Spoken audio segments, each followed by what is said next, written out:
Hello listener, কেমন আছেন সবাই? আশা করি সবাই অনেক ভালো আছেন। আজকে খুবই অসাধারণ একটা গল্প নিয়ে আপনাদের সামনে হাজির হলাম। কেননা আজকের এই গল্পটি অনেক আলোচিত একটি গল্প। আর এই গল্পটি লিখেছেন সোহেল রানার স্বামী ভাই। লেখকের ফেসবুক পেজ এর লিঙ্ক আমাদের ডিসক্রিপশন বক্সে দেওয়া আছে, অবশ্যই সবাই ফলো করে দিবেন। আর এই গল্পটির অনেকগুলো এপিসোড থাকবে যা কিনা চাঁদের পরি ফারিস্তা ইমাম নওফির মতো সেরা গল্পটি শুনলে অবশ্যই আপনাদের অনেক অনেক ভালো লাগবে। আর অবশ্যই আমাদের চ্যানেলটি সাবস্ক্রাইব করে আমাদের পাশে থাকবেন। কণ্ঠাচে মিফতি আর সম্পাদনার দায়িত্বে আছেন শামীম ভাই। তো চলুন গল্পটি শুরু করা যাক। রিহান দূর থেকে দাঁড়িয়ে দাঁড়িয়ে দাদা দাদিকে দেখে দাদার জন্য আফসোস করল। দাদা, এখন তো খুব মজা নিচ্ছ, একটু পর যে ধাক্কাটা খাবা কয়েকদিন বিছানায় পড়ে থাকতে হবে। হঠাৎ রিহান দেখল তার দাদি সাহারা তার দিকে নজর দিয়েছে। তারপর স্বামীর কোল থেকে ধাক্কা দিয়ে নেমে ভেজা শরীরে ঘরে ঢুকে গেল। ইউসুফ উঠানে চিত হয়ে পড়ে কাতরাতে লাগলো। রিহান গিয়ে সাহায্য করবে কিনা চিন্তা করেও এগিয়ে গেল না। ওখান থেকে দাদা দাদির খুনসুটি দেখে সে ঘুরে চলে এলো। চর আলগি গ্রামে বেশ কিছুদিন কাটল রিহান আর সুফিয়া। সময়টা বেশ ভালোই কেটেছে দুজনের। ঘরের চারপাশে আগের মতো বেড়া দিয়ে ঘেরা হয়েছে। পুকুর থেকে শ্যাওলাগুলো পরিষ্কার করেছে লোক লাগিয়ে। পুকুর পাড়ে বসেই তাদের বিকেলের সময়টা কেটেছে বেশিরভাগ। জ্যোৎস্না রাতগুলো দুজন কাটিয়েছে এখানে পাশাপাশি বসে গল্প করতে করতে। সবকিছু যেন সে আগের মতোই, শুধু একটা মানুষের অভাব ছিল, জাফর মাস্টারের। মাঝখানে কয়েকদিন ইউসুফ ও এরশাদ থেকে গেছে বাবা মার সাথে। অনেকদিন এখানে কাটিয়ে আজ ওরা ফিরে যাচ্ছে আবার শ্রীপুরে। চর আলগি থেকে ওরা গরুর গাড়িতে করে গফরগাঁও যাওয়ার পরে একটা অনাকাঙ্ক্ষিত ঘটনা ঘটল। রিয়ান মনে মনে ভাবছিল যাওয়ার পথে যেন তার দাদা বা দাদি কেউ একজনকে অন্তত দেখতে পায়। কিন্তু দাদাবাড়ির কাছাকাছি এসে মনে হলো এই যেন মেঘনা চাইতে বৃষ্টি। দাদা দাদি দুজনেই রাস্তার সাইডে গাড়ির অপেক্ষায় দাঁড়িয়ে আছে। রিয়ানরা যে গরুর গাড়িতে উঠল সেই গাড়িটাকে থামানোর জন্য সিগন্যাল দিল।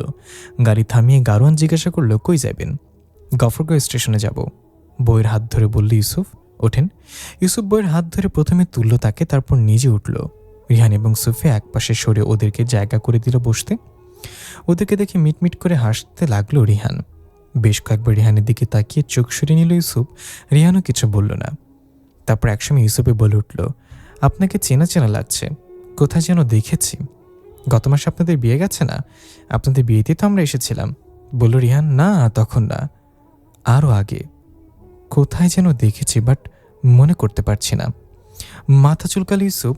রিহান এবং সুফিয়া পরস্পরের দিকে তাকিয়ে মিটমিট করে হাসল। বিষয়টাতে তারা বেশ মজা পাচ্ছে।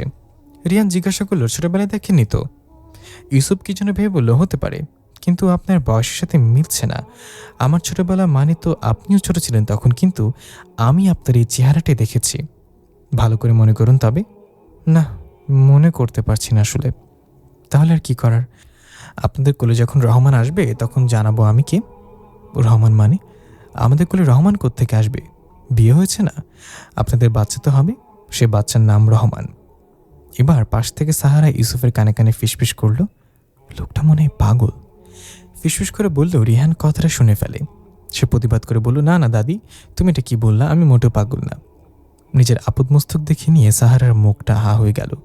কিছুক্ষণ কথাই বের হলো না তার মুখ দিয়ে। তারপর বলল, কি অসভ্য লোকটা, আমাকে দিয়ে কি বুড়ি মনে হয়? আমাকে দাদি বলছেন কেন? আপনি কিছু বলছেন না কেন লোকটাকে? ইউসুফের গা ধরে নাড়া দিল সাহারা। এই মিয়া, আপনি তো ভারী অসভ্য। চেতে উঠল ইউসুফ। আপনাকে চেনা চেনা লাগে বলে কথাটা বলেছি, আর আপনি আমার স্ত্রীকে দাদি বলে অপমান করেছেন।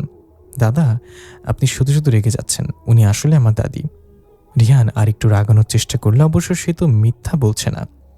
ইউসুফের রাগটা যেন বেড়ে গেল যখন রিহান তাকেও দাদা বলতে বাদ রাখিনি। ও আচ্ছা, আমি দাদা আর আমার স্ত্রী তোমার দাদি? অসভ্য লোক, কোথা থেকে যে আসে। রিহান আরও কিছু বলতে গেলে পাশ থেকে সুফিয়া তাকে নিষেধ করে বলতে লাগলো। গাড়ি গফরগাঁও স্টেশনে এসে থামলে দুই দম্পতি নেমে গিয়ে ভাড়া মিটিয়ে দিল গারোয়ানকে। রিহান সুফিয়া দম্পতি একটা ট্যাক্সিতে উঠল শ্রীপুরে যাওয়ার জন্য। ইউসুফ সাহারা দম্পতি দাঁড়িয়ে থাকলো ট্যাক্সির জন্য। ইউসুফ এক হাতে সাহারাকে ধরে রেখেছে, অন্য হাতে একটা ভারী ব্যাগ।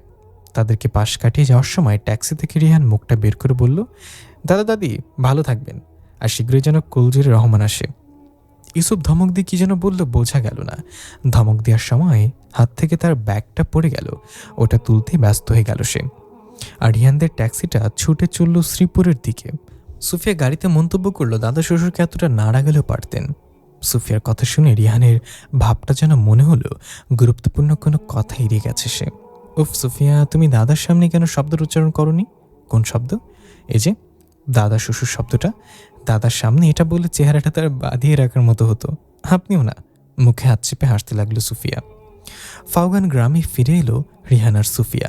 গ্রামের দরিদ্ররা সুফিয়ার ফেরার অপেক্ষায় চাতক পাখির মতো বসেছিল গেটের সামনে। তাকে গাড়ি থেকে নামতে দেখে সবার মাঝে একটা প্রতিযোগিতা চলল, কার আগে কে সুফিয়ার সামনে আসতে পারে। ধাক্কাধাক্কি করতে লাগলো একজন আরেকজনকে। গেট থেকে রহিম মিয়া দৌড়ে এসে তাদের দিকে আটকানোর চেষ্টা করেও কিছুটা আটকাতে পারছে না। সুফিয়া দুহাত তুলে তাদেরকে থামানোর চেষ্টা করে আওয়াজ বাইরে জিজ্ঞাসা করলো, আপনারা শান্ত হন, আমাকে বলুন আপনাদের সমস্যা কি?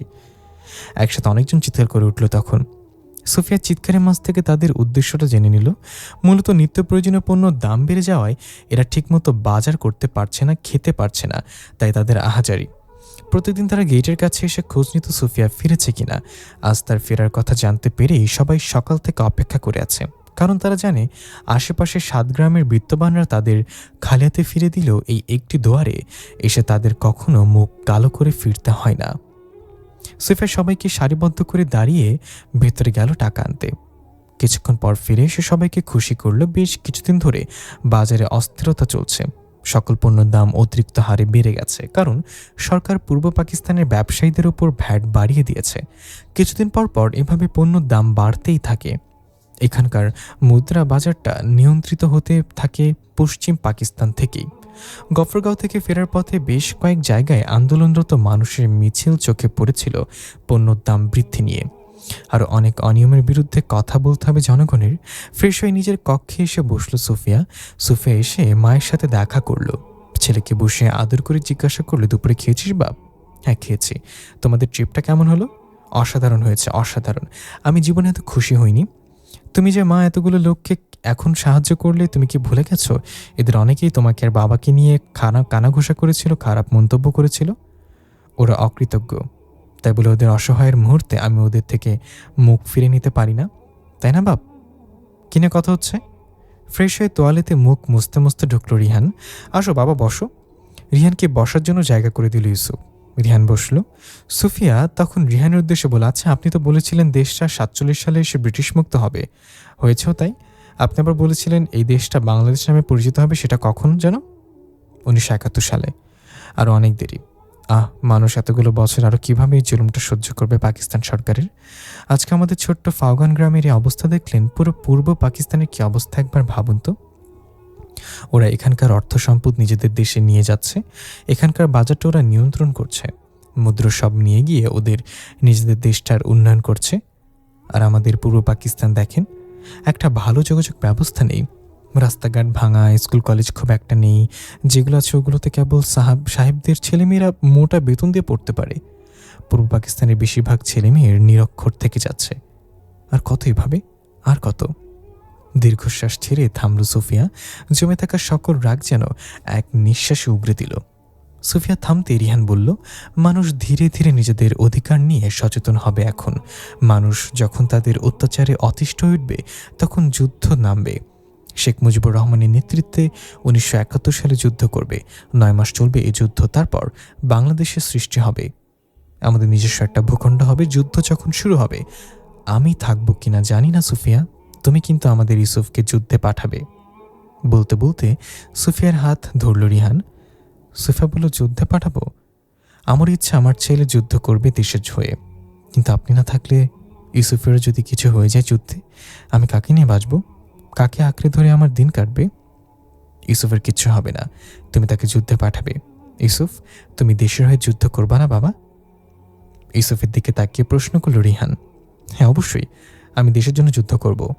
10-এর জন্য আমার প্রাণটা গেলেও আফসোস থাকবে না। এই তো আমার সাহসী ছেলে, বলে ছেলেকে জড়িয়ে তুলল রিহান। রাতের বেলা ডিনার সেরে বারান্দায় এসে দাঁড়ালো রিহান। সুফিয়া 1 কাপ চা এনে বলল, নেন চা খান, এখন চা খেলে ঘুম চলে যাবে, খুব টায়ার্ড লাগছে আর ঘুমও পাচ্ছে। ঘুম চলে যাওয়ার জন্যই তো চা এনেছি। আমাদের ইকবালের কথা ভাববেন না? ফিসফিস করল ইউসুফ। দুষ্টুমি করে বলেছে সে কথাটা। রিহান হেসে চাটা নেওয়ার জন্য হাত বাড়ালে সুফিয়া নিজেই চুমুক বসালো কাপে। তারপর বলল, যান ঘুমিয়ে পড়ুন, আমি আসছি একটু পর। আচ্ছা, ভোরে ডেকে দিও, দুজনে বাইরে হাঁটতে বের হব। ঠিক আছে, ডাকবো। মৃদু হাসল সুফিয়া। রিহান তার গালটা আলতো করে টেনে দিয়ে ঘুমোতে গেল। সুফিয়াও বেশি দেরি করল না। সারাদিনের ব্যস্ততায় সেও ক্লান্ত হয়ে পড়েছে, তারও ঘুম পাচ্ছে। ভোরে রিহানের আগেই ঘুম ভেঙেছে সুফিয়ার। উঠে ফ্রেশ এসে রিহানকে ডাকতে লাগলো, এই ওঠেন। ইউসুফের বাবা, এই ইউসুফের বাবা ওঠেন। এই কি হলো, উঠেন ইউসুফের বাবা। রিহানের গা ধরে নাড়া দিল। রিহান ঘুম ঘুম চোখে উঠে বসলো।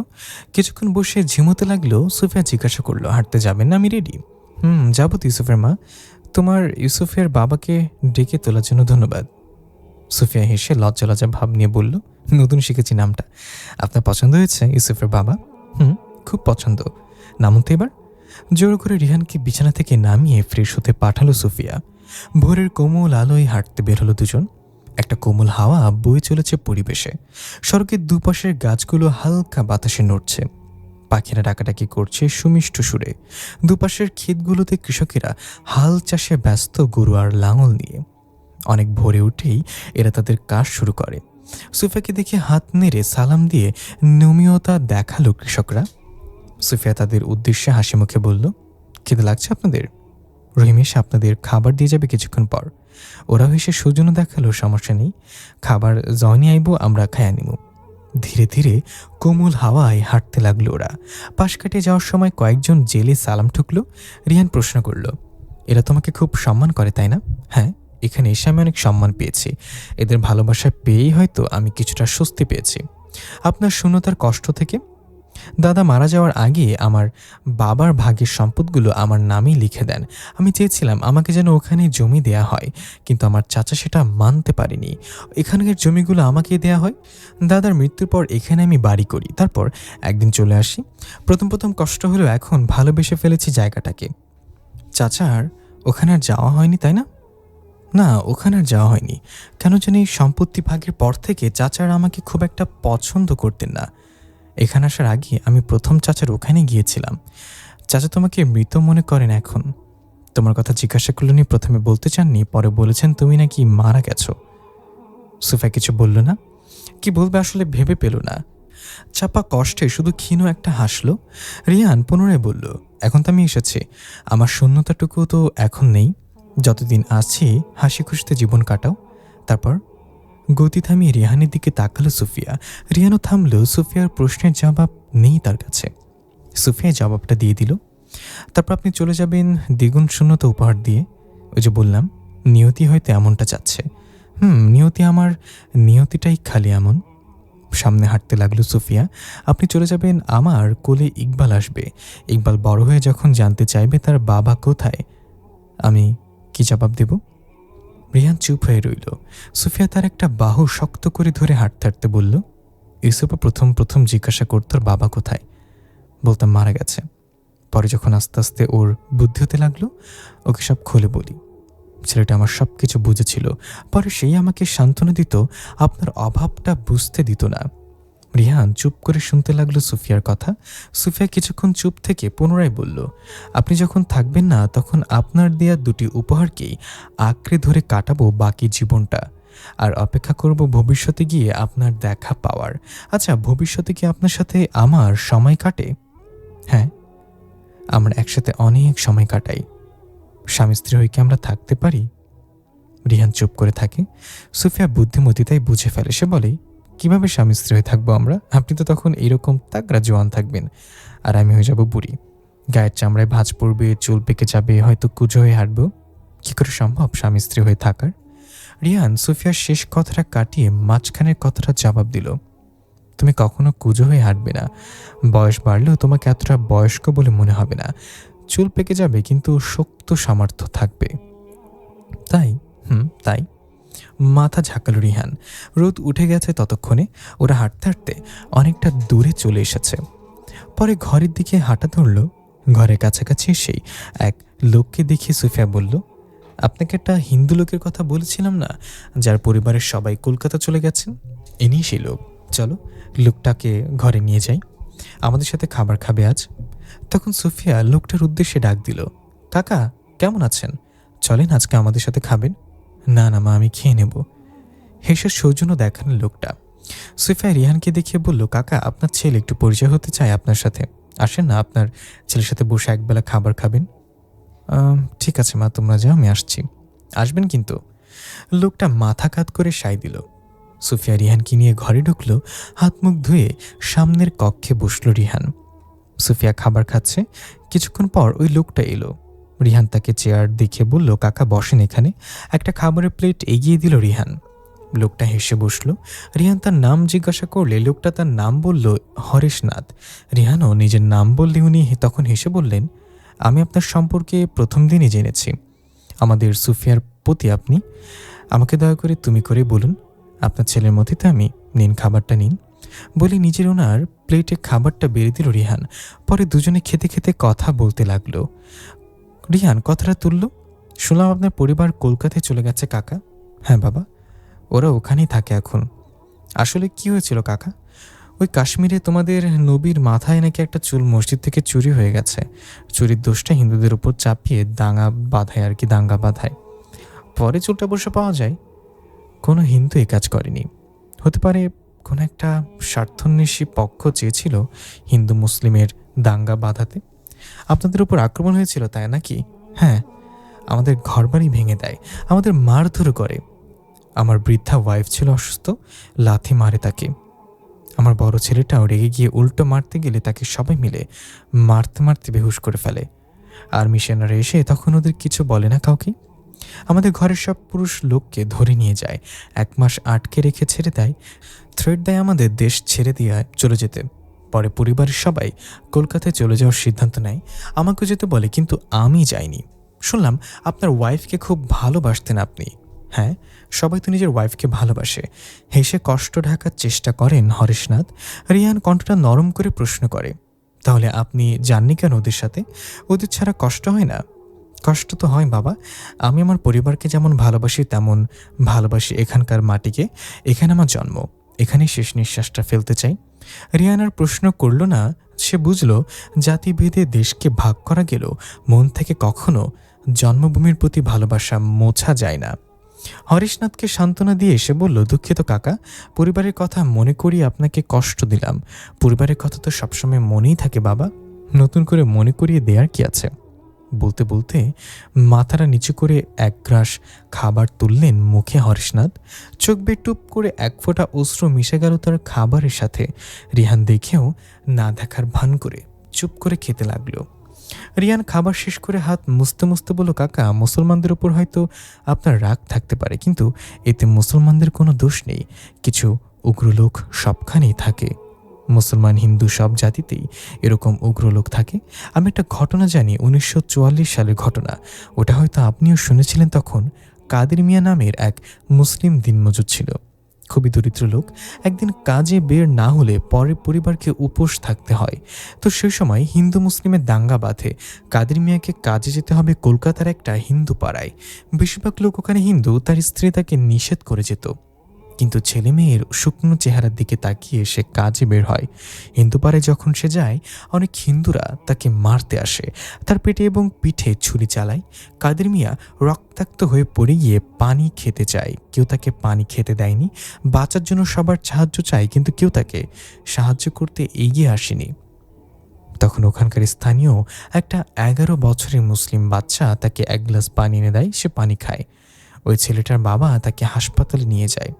হাসপাতালেই কাদের মিয়ার মৃত্যু হয়। কিন্তু তার মৃত্যুর দায়টা আমি সকল হিন্দুদের দিচ্ছি না। যারা এই মৃত্যুর জন্য দায়ী তারা হলো উগ্র কিছু লোক। এসব উগ্র লোকের কোনো ধর্ম নেই, এরা সুযোগ সন্ধানী। এরকম লোক ভবিষ্যতে অনেক দেখা যাবে। সাম্প্রদায়িক দাঙ্গা বাঁধাতে ওরা থাকবে। তাই আপনি মুসলিমদের উপর চাপিয়ে দিয়েন না দোষটা। না না বাবা, আমি মুসলিমদের উপর চাপাইনি দোষটা। মুসলিমদের দোষ দিলে কি আজ এখানে খেতে আসতাম আমি? ঠিক আছে বাবা, আজ তাহলে আমি উঠি। আচ্ছা। হরেশনাথ উঠে চলে গেলেন। দরজার পাশে দাঁড়িয়ে এতক্ষণ সুফিয়া তাদের কথোপকথন শুনছিল। হরেশনাথ চলে যেতেই এটো বাসনগুলো নিতে এলো। এটেও জল সব একটা বাটি ঢালতে ঢালতে সে রিহানের উদ্দেশ্যে বলল, আপনি তো 1944 সালের এখানে ছিলেন না, তবে কাদের মিয়ার ঘটনাটা কিভাবে জানেন? রিহান জবাব দিল, 2021 সালে একটা আর্টিকেলে ঘটনাটা জেনেছিলাম। এত বছর পরও কাদের মিয়ার ঘটনাটা আলোচনা করা হয়। ইতিহাস বলে কথা। আচ্ছা শোনেন না, বলেন না। ভ্যাঙ্গাইলেন, হাসল সুফিয়া। না বলো। বলছিলাম কি, রহিম মিয়াকে সাথে নিয়ে একটু বাজারে যান না, কিছু বাজার করতে হবে। বেশ, যাব, একটু সাংসারিক হই। আগেও তো অনেকবার বাজার করেছিলেন চর আলগিতে, তখন সাংসারিক হননি? হ্যাঁ, তখন তো দুজনে বাজার করতাম, এখন তো সদস্য একটু বেশি। আচ্ছা, আমি রহিমকে ডেকে পাঠাচ্ছি তাহলে, বলে এটো বাসনগুলো নিয়ে ভেতরে চলে গেল সুফিয়া। দুয়ারের সামনে দাঁড়িয়ে রহিম মিয়ার দিকে বাজারের ব্যাগটা এগিয়ে দিয়ে সুফিয়া বলল, বাজারে গিয়ে কোনো পচা সবজি কিনবে না, দুজন যাচ্ছ দেখে শুনে বেছে বেছে কিনবা, তাজা দেখে মাছ নেবে, ঠিক আছে? মাথা কাত করলো রহিম মিয়া। সুফিয়া রিহানের হাতে বাজারের টাকাটা দিয়ে বলল, দুইটা মানুষ যাচ্ছেন কিন্তু, ভালো দেখে দেখে বাজার করবেন। একবার বলছো তোর কথাটা রহিমকে, আমি শুনেছি। টাকাটা পকেটে নিতে নিতে বলল রিহান, আবারও মনে করে দিলাম আর কি। ঠিক আছে, চলো রহিম, বলি রহিমকে নিয়ে গেটের দিকে এগুলো রিহান। পেছন থেকে সুফিয়া ডাক দিল, ইউসুফের বাপ। কি? ঘুরে তাকিয়ে মাথা নেড়ে জিজ্ঞাসা করলো রিহান। না কিছু না, একটু ডাকতে মন চাইল। রিহান হেসে চলে যেতে চাইলে সুফিয়া আবার ডাকলো, একটু শুনুন না। কি বলো? ঠোঁটে হাসি লেগে আছে রিহানের। সুফিয়া তাকে হাতের ইশারায় কাছে ডাকলো। রিহান কাছে এলে সে বলল, দুইটা মালা কি এতদিন থাকে? আচ্ছা, বুঝেছি। রিহান ঘুরে চলে যেতে লাগলো। রহিম মিয়া ততক্ষণে গেট পার হয়ে গেছে। বাইরে রাস্তা অনেকগুলো লোক দেখা যাচ্ছে। সচরাচর এতগুলো লোক দেখা যায় না রাস্তায়। আরও অনেকে এসে হাজির হচ্ছে। রিহান রহিম মিয়াকে ডেকে জিজ্ঞাসা করলো, কি হচ্ছে রে এখানে, এতগুলো লোক কেন? মিছিল করার দর লাইগা দাঁড়াই আছে স্যার, সকল জিনিসপত্রের দাম বাড়ি যাইতেছে, তাই প্রতিবাদ করবো ওরা। তা তুইও করবি নাকি প্রতিবাদ? হ, আগে বাজার কইরা লই, বাজারে গিয়া জিনিসপত্রের দাম দেখা রাগটাও আরও বাড়াই লই, প্রতিবাদের জোর পামর শরীরে। হাত তুলে নিজের কবজি দেখালো রহিম মিয়া। রিয়ান হাসলো। বাজার করে ফিরতে ফিরতে ওরা দেখলো পুরো পথ অবরোধ করা হয়েছে। ক্ষিপ্ত লোকেরা স্লোগান দিয়ে, হাতে ফেস্টুন ও প্ল্যাকার্ড নিয়ে মিছিল করছে। সে সময় দুইটা মিলিটারি জিপ এসে থামলো সামনে। গাড়ি থেকে নেমে ওরা হুইসেল বাজিয়ে লাঠি চার্জ করতে শুরু করলো মিছিলের ওপর। মুহূর্তে ছত্রভঙ্গ হয়ে পড়লো মিছিলটা। যে যেদিকে পারছে ছোটাছুটি করতে লাগলো। রহিমের হাতে ছিল ব্যাগ ভর্তি বাজার। লোকের ধাক্কায় সব বাজার ছিটকে পড়ে যেতে পারে, তাই রিহান তাকে আগলে সাবধানে ফাঁক গলে গলে হাঁটছিল। পেছন থেকে একজন রিহানকে ধাক্কা দিল। রিহান আরও কয়েকজনকে নিয়ে পড়ে গেল রাস্তায়। ভাগ্যিস রহিমের গায়ে লাগেনি ধাক্কাটা। রিহানের হাতে দুইটা মালা ছিল, সুফিয়ার জন্য কেনা। মালা দুইটা হাত থেকে পড়ে গেছে। একটা লোক মিলিটারি তাড়া খেয়ে পালানোর সময় মালা দুইটা মারিয়ে দিতে চাইলে রিহান দ্রুত হাত বসে দেয় উপরে। লোকটা তার হাতের উপর মারিয়ে চলে গেল। রিহান অক্ষত মালা দুইটা নিয়ে উঠে দাঁড়ালো। কোনোই কেটে গেছে তার। আর যে হাতে পা দিয়ে মারিয়ে গেছে লোকটা, ওই হাতে ধীরে ধীরে ব্যথা বাড়তে লাগলো। হাড্ডিগুড্ডি ভাঙছে মনে হয় ভেতরে। ভাঙা হাতটা অন্য হাতে ধরে সে রহিম মিয়ার পাশে এসে জিজ্ঞাসা করলো, বাচ্চা ঠিক আছে তো? হ্যাঁ ঠিক আছে, আপনি ব্যথা পাইছেন দেখি? একটা লোক হাতের উপর মারিয়ে গেছে, হাড্ডি ভেঙেছে মনে হয়, ব্যথা বাড়তেছে বলে হাতটা কয়েকবার ঝাড়া দিল জোরে।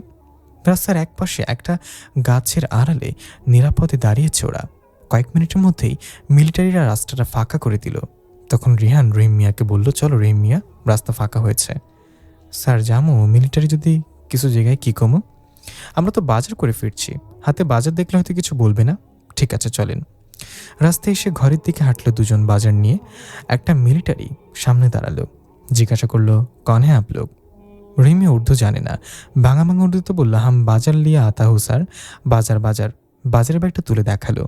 মিলিটারি ধমক দিয়ে বলল, ঠিক হ্যাঁ, ফুট বলে রহিম মিয়ার পাছায় জোরে একটা লাঠির বাড়ি মারল। বাজারের ব্যাগসহ কিছুটা দৌড়ে পালিয়ে এলো রহিম মিয়া। রিহানও এসে সরেছে। হাঁটতে হাঁটতে রহিম মিয়া বলল, শালার বদমাইশ, লাঠি মারার আর জায়গা পাল না। যে জায়গায় মেরেছে ওখানটায় বেশ চুলকাতে শুরু করলো।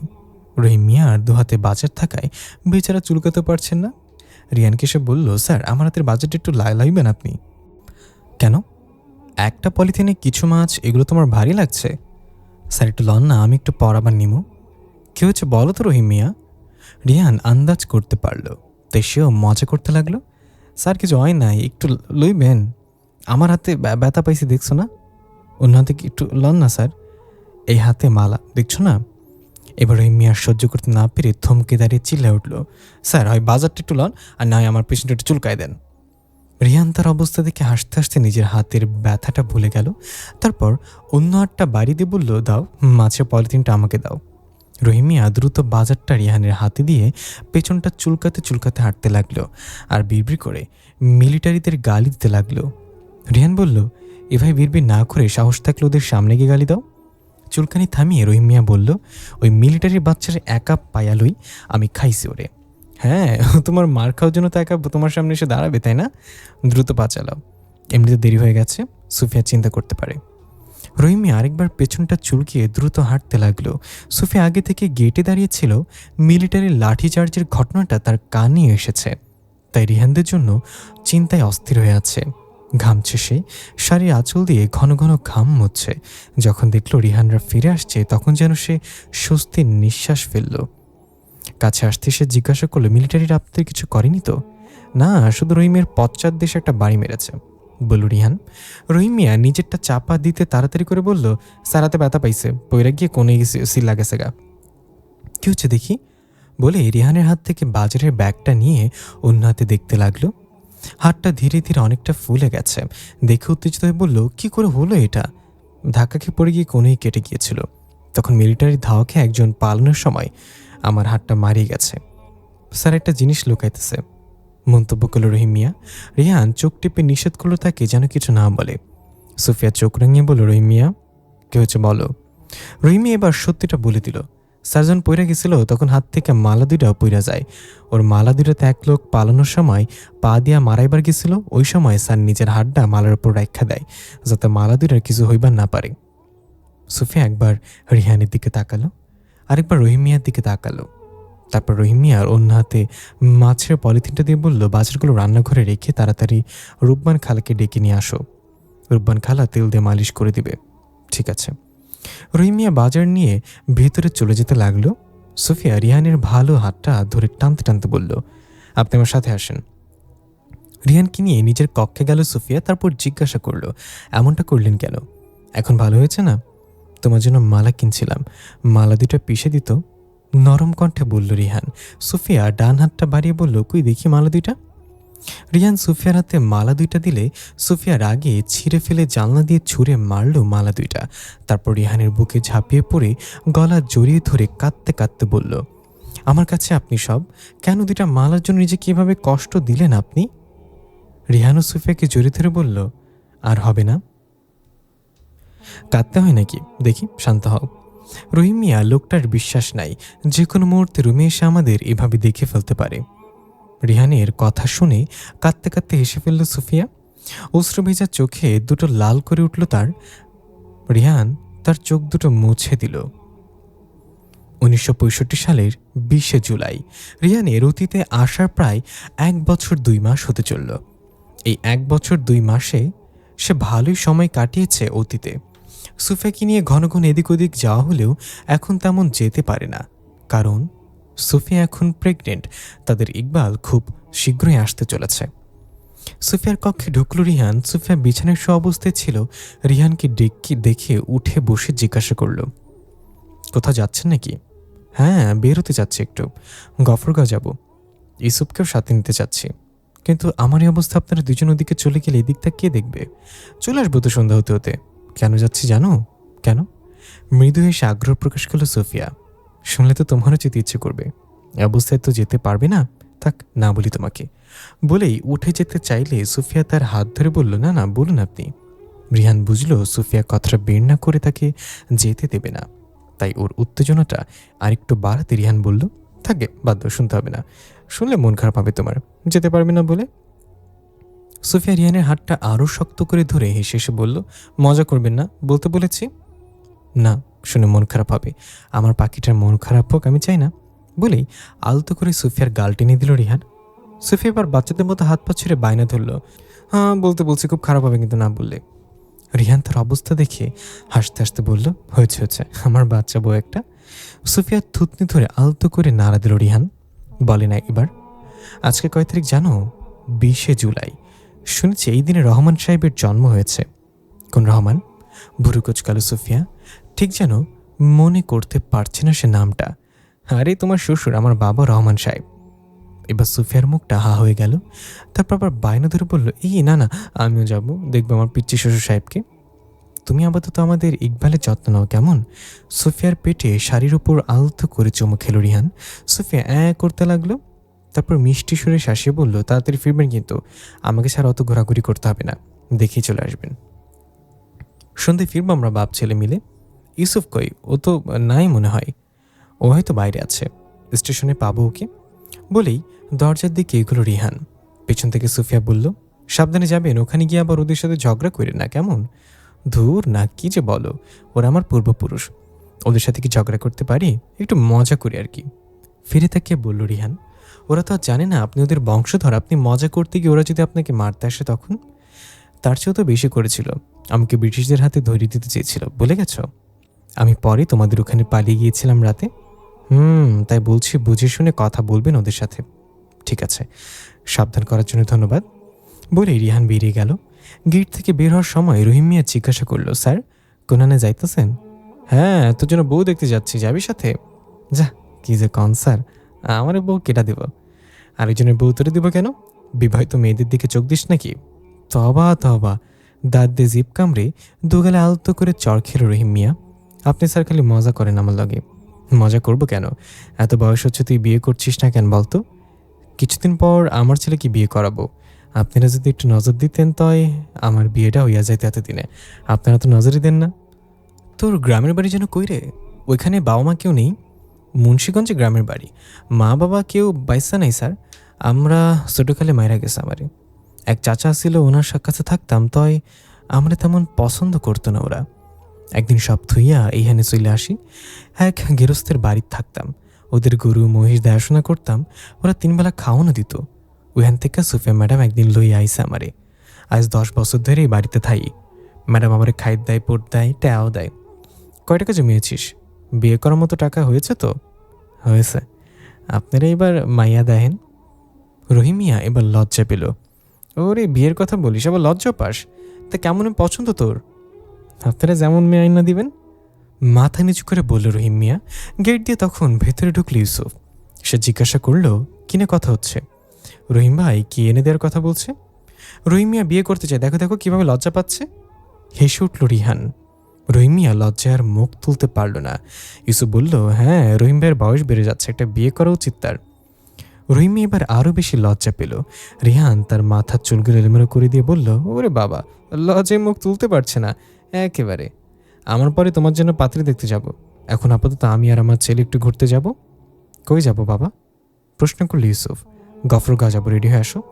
তোমার মা বলেছে সন্ধ্যার আগে ফিরতে হবে। আচ্ছা, আমি এখনই আসছি। বলে ইউসুফ ভেতরে গেল দ্রুত। মিষ্টির দোকান থেকে 3 কেজি মিষ্টি নিয়ে রিহান তার দাদা বাড়িতে এলো ছেলেকে নিয়ে। দুপুর হয়ে গেছে ততক্ষণে। দাদা বাড়িতে এসে রিহান প্রথমে দেখল ইনুস সাহেবকে। তাকে দেখে সে নিজে নিজে বলে উঠল, এই লোকটার কি কোনো রকম কাজকাম নেই, সারাক্ষণ দিয়ে ঘরেই থাকে? লোকটা কে বাবা? প্রশ্ন করল ইউসুফ। তুমি আজকে তোমার দাদাকে দেখতে আসছো না? যে আজকে জন্মগ্রহণ করেছে, উনি হচ্ছে তোমার দাদার দাদা। সবসময় দেখি ঘরেই থাকে লোকটা। ইউসুফ বলল, বাবা আজ ওদের বাড়িতে নতুন মেহমান এসেছে, এই খুশির সময় তো লোকটা ঘরেই থাকবে তাই না? হ্যাঁ তাই তো, চলো গিয়ে দেখি, কথা বলি। রিহান মিষ্টির প্যাকেট নিয়ে এগিয়ে গেল ইউসুফ সাহেবের দিকে। কাছাকাছি এসে সে ইউনুস সাহেবের উদ্দেশ্যে বলল, আঙ্কেল চলে আসছি আমরা, এই নিন এটা ধরুন। তুমি তুমি কোথা থেকে, আর এসব কি? রিহানকে দেখে অবাক হলেন ইউনুস সাহেব। রিহান বলল, মিষ্টি মিষ্টি এনেছে আপনাদের জন্য। বলেই একটা প্যাকেট খুলে হাতে একটা মিষ্টি নিয়ে জোর করে ইউনুস সাহেবের মুখে ঢুকিয়ে দিল। উনি সেই মিষ্টিটা চাবাতে চাবাতে আর কথাই বলতে পারলেন না। রিহান প্যাকেট থেকে আরেকটা মিষ্টি নিয়ে ইউসুফকে দিয়ে বলল, তুমি একটা খাও। ইউসুফ খেতে শুরু করলো। রিহান আরও একটা মিষ্টি তুলতে তুলতে বলল, আমি একটা খাই। বলে একটা মিষ্টি মুখে পড়ে দিল সে। ততক্ষণে ইউনুস সাহেবের মুখের মিষ্টিটা খাওয়া শেষ। তিনি প্রশ্ন করলেন, তুমি হঠাৎ মিষ্টি টিষ্টি নিয়ে কোথা থেকে এলে? রিহান হাত মুখের ইশারায় বুঝিয়ে দিল, আগে সে মিষ্টি খাওয়াটা শেষ করুক, তারপর বলবে। মিষ্টি খাওয়া শেষ হলে সে বলল, আজ আপনার প্রথম নাতি জন্ম হয়েছে তাই মিষ্টি এনেছি, কিন্তু এখনও তো বাচ্চা হয়নি। রিহান এবং ইউসুফ পরস্পরের দিকে চাওয়াচাই করল। আজকেই তো হওয়ার কথা, হয়নি কেন? কোথাও কি ভুল হলো? রিহান বুঝে উঠতে পারল না। ইউনুস সাহেব বলল, এখনো হয়নি, আমার ছেলে ইউসুফ ধাই আনতে গেছে। হাসল রিহান, ওহো, তার মানে ঠিক সময় এসে গেছে আমরা। তাহলে আপনার ছেলে ইউসুফ ধাই ডেকে আনুক, আমি আর আমার ছেলে ইউসুফ অপেক্ষা করি। বাচ্চার মুখ দেখে আজকে যাব, আর মিষ্টিটা কিছু সময় আগেই খেয়ে ফেলেছি, সমস্যা নেই। রহমানের জন্ম হলে আরেকটা খাবো। রহমান কি আবার? প্রশ্ন করলেন ইউনুস সাহেব। আপনার নাতি, আপনার নাতির নাম রাখাবে রহমান। এই তুমি সব আগাম কথা কি করে বলো, একটু বলো তো। সাহারার জন্মের সময় তুমি এমন কথা বলেছিলে, আর যখন সাহারার বাচ্চা হবে তখন এরকম কথা বলছো। আর তোমার কথা সত্যি হয়ে যায় কিভাবে? আমি সে সময় বলেছিলাম আমি মনে হয় ভবিষ্যৎ থেকে এসেছি। এখনো বিশ্বাস হয় না, তাই না? ধুর, তুমি না আসলে পাগল। জাদু টাদু জানো মনে হয়। না, ওসব জাদু টাদু জানি না। আঙ্কেল, আমাদের বাপ ছেলেদের খুব খিদে লেগেছে, কিছু খেতে দিবেন? হিনু সাহেব রেগে গিয়ে ইউসুফকে দেখিয়ে বললেন, এতবার একটা দামড়া ছেলে আছে তোমার, আর তুমি আমাকে আঙ্কেল ডাকতেছো? ধরো তোমাদের মিষ্টি তোমার খিদে মেটাও। মিষ্টি খেয়ে কি আর খিদে মেটানো যায়? আর এতগুলো মিষ্টি খেলে ভেতরটা জ্বলবে। তাই একটু ভাতের ব্যবস্থা করেন। সেই মুহূর্তে ইউনুস সাহেবের ছোট ভাই খিজির সাহেব এসে বললেন, কারা এরা? এই লোকটাকে তো চেনা চেনা লাগে, কে ইনি? রিহান ইশারায় দেখিয়ে বললেন, খিজির সাহেব। ইউনুস সাহেব বললেন, আরে ইনি ওই লোকটা আমাদের ঘরে যে থাকতো 20-22 বছর আগে, ভবিষ্যৎ থেকে এসেছিল, বলেছিল যে সে। ও হ্যাঁ, সে আমাদের সাহারার জন্মের সময় ভবিষ্যৎবাণী করেছিল, সেটা সত্যি হয়েছিল। তা আজকে ওরকম কিছু বলেছে নাকি? বলেছে মানে বাচ্চার নাম শুদ্ধ বলে দিয়েছে, রহমান। সত্যি? কি আশ্চর্য! এই নামটা তো আমি মনে মনে ভেবে রেখেছিলাম, যদি ছেলে হয় তবে তার নাম রহমান রাখবো। সত্যি তুমি এই নামটা ভেবেছিস? নরম সুরে প্রশ্ন করল ইনুস সাহেব। হ্যাঁ, কিন্তু এই লোকটা সব জানলো কি করে? গণক নাকি? না না, আমি গণক নই। কিছু খেতে দিলে উপকৃত হবে। আমাদের বাপ ছেলের খিদে লেগেছে। বেশ, চলো আমার ঘরে, চলো খেতে। খিজির সাহেব ওদেরকে নিজের ঘরে নিয়ে গেলেন। পাশের ঘরে মহিলাদের চিৎকার চেঁচামেচি শোনা যাচ্ছে। সাহারা চিল্লাচ্ছে, তাকে শান্ত করার চেষ্টা করছে সবাই। একটু পর একজনকে বলতে শোনা গেল, ধাইমে এসেছে, সবাই সরো। খাওয়া শেষ করে রিহান ইউসুফ যখন বের হলো তখন অন্য ইউসুফের ঘর থেকে বাচ্চার আওয়াজ শোনা গেল। রিহান তার ছেলে ইউসুফকে নিয়ে ওদিকে এগিয়ে গেল। আবার ইউনুস সাহেবের সামনে দাঁড়িয়ে জিজ্ঞাসা করল, তুমি কি আসলে জ্যোতিষী? আমার ইউসুফের ছেলে হয়েছে। রিহান বলল, তাহলে চলুন মিষ্টিমুখ করি। আবার মিষ্টির প্যাকেটগুলো কই? অদ্ভুত লোক তুমি। শোনো, আজকে আমার ঘরে একটা খুশি উৎসব চলছে, আমার নাতির আগমন উপলক্ষে। তুমিও থাকো, কিন্তু বেশি উল্টাপাল্টা কথা বলো না। আমাকে একটু দেখতে দেবেন না আপনার নাতিকে? হ্যাঁ, দেখতে পারবা। ওই ঘরে তো এখন পুরুষ লোক যেতে পারবে না, একটু অপেক্ষা করো। ঠিক আছে আঙ্কেল। ইনু সাহেব চোখ রাঙিয়ে বলল, তুমি আর শুধরাবে না। রিহান মৃদু হাসলো। পাশে খেয়াল করে দেখল ইউসুফ নেই। সে হয়তো ভেতরে গিয়ে বাচ্চার চেহারা দেখতে চাইছে। রিহান তার নাম ধরে ডাকলো, তখন একসাথে ভেতর থেকে দুই ইউসুফ বের হয়ে এলো। কি ব্যাপার, তুমি এখানে এখানে কি করছো? আর আমাকে ডাকলে কেন? রিহানকে জিজ্ঞাসা করলো তার ইউসুফ দাদা। আমি তোমাকে ডাকিনি তো, আমার ছেলেকে ডেকেছি। আমার ছেলের নাম ইউসুফ, বলেছিলাম মনে হয়। ওই যে তোমার পেছনে আমার ছেলে ইউসুফ। রিহান তার ছেলেকে দেখিয়ে দিল পেছনে। তারপর বলল, ইস, এখন যেহেতু দুটো ইউসুফ হয়ে গেছো, তাই বয়স হিসেবে তুমি ইউসুফ 1 আর আমার ছেলেকে ইউসুফ 2 বলি, তাহলে আর সমস্যা হবে না। কি বল, ইউসুফ 2? বাবার কথা শুনে হাসল ইউসুফ 2। তারপর বলল, বাবা, ওনাদেরকে আর জ্বালিয়েন না, চলেন বাচ্চার চেহারাটা দেখে আমরা চলে যাই। তা তো দেখবো বাবা, তার আগে বাচ্চার বাবা থেকে জিজ্ঞাসা করি উনি খুশি কিনা। ইউসুফ 1 বলল, হ্যাঁ আমি খুশি, কিন্তু তোমরা এখানে কেন হঠাৎ, কী কারণে এলে? আরে খালি হাতে আসিনি, 3 কেজি মিষ্টি নিয়ে এসছে বাচ্চার চেহারা দেখবে বলে। মিষ্টিগুলো তোমার বাবার হাতে দিয়েছিলাম, এই যে ইউনুস আঙ্কেলের হাতে। কিন্তু উনি সব খেয়ে বসে আছেন, এখন বাচ্চার চেহারা দেখে যে একটু মিষ্টিমুখ করবো, একটা মিষ্টিও পাচ্ছি না। পাশে ইউনুস সাহেব দাঁড়িয়েছিলেন। রিহানের কথা গায়ে লেগেছে তার, তাই বলল, সব মিষ্টি আমি খাইছি মানে? বাচ্চা কাচ্চা ছিল ওদিকে, তাদেরকে দিয়ে দিয়েছি। হয়েছে, আর বলতে হবে না। ওদিকে কোনো বাচ্চা কাচ্চা ছিল না, আমি দেখেছি। 3 কেজি মিষ্টি কিভাবে একা সাবার করতে পারলেন না আমার বোঝা আছে। রাগে ইউনুস সাহেব মুখ দিয়ে কথাই বের হলো না। কয়েক মুহূর্ত পর নিজেকে সামলিয়ে ছেলে উদ্দেশ্যে বলল, ইউসুফ যা তো, এই 2 লোককে তোর বাচ্চাকে দেখিয়ে আয়, তারপর বিদায় কর। রেহান বলে, এখন তো বিদায় করতে পারলেন বাচি? একসময় তো আমার খুব খোঁজ করেছিলেন। কখন তোমার খোঁজ করলাম আমরা? ওই যে আপনাদের এক আত্মীয়র বদলে যখন আমাকে ব্রিটিশের হাতে ধরিয়ে দেওয়ার পরিকল্পনা করেছিলেন, সে রাতে আমি পালিয়ে গিয়েছিলাম। তখন আমাকে খুঁজে না পেয়ে কী যে চিন্তা হয়েছিল আপনাদের সবার। চিন্তা হয়নি? কি যা তা বলছো? ইনু সাহেব মুখ ঘুরিয়ে চলে গেলেন। এবার ইসুফ এক কৌতূহলে বলল, এই দাঁড়াও, তুমি সে না ছোটবেলায় দেখেছিলাম? বলে রিহানকে খটিয়ে দেখতে লাগলো। তারপর বলল, হ্যাঁ মনে পড়েছে, তুমি তো সেই। হ্যাঁ আমি সেই। তোমাকে 1 পয়সা দেবো বলে দিতে পারিনি, তখন পয়সা ছিল না, এখন আছে, দাঁড়াও 1 পয়সাটা এখন শোধ করি। বলি পকেট থেকে 1 পয়সা বের করে ইউসুফ 1-এর দিকে বাড়িয়ে দিলে সে বলল, আমাকে কি দেখে 1 পয়সার লোক মনে হয়? আরে আমি তো তোমার পাওনাটা শোধ করতে চাইছি, তখন করতে পারিনি, এখন করেছি। লাগবে না, আসো, বাচ্চা দেখতে চাচ্ছিল না, দেখে চলে যাও।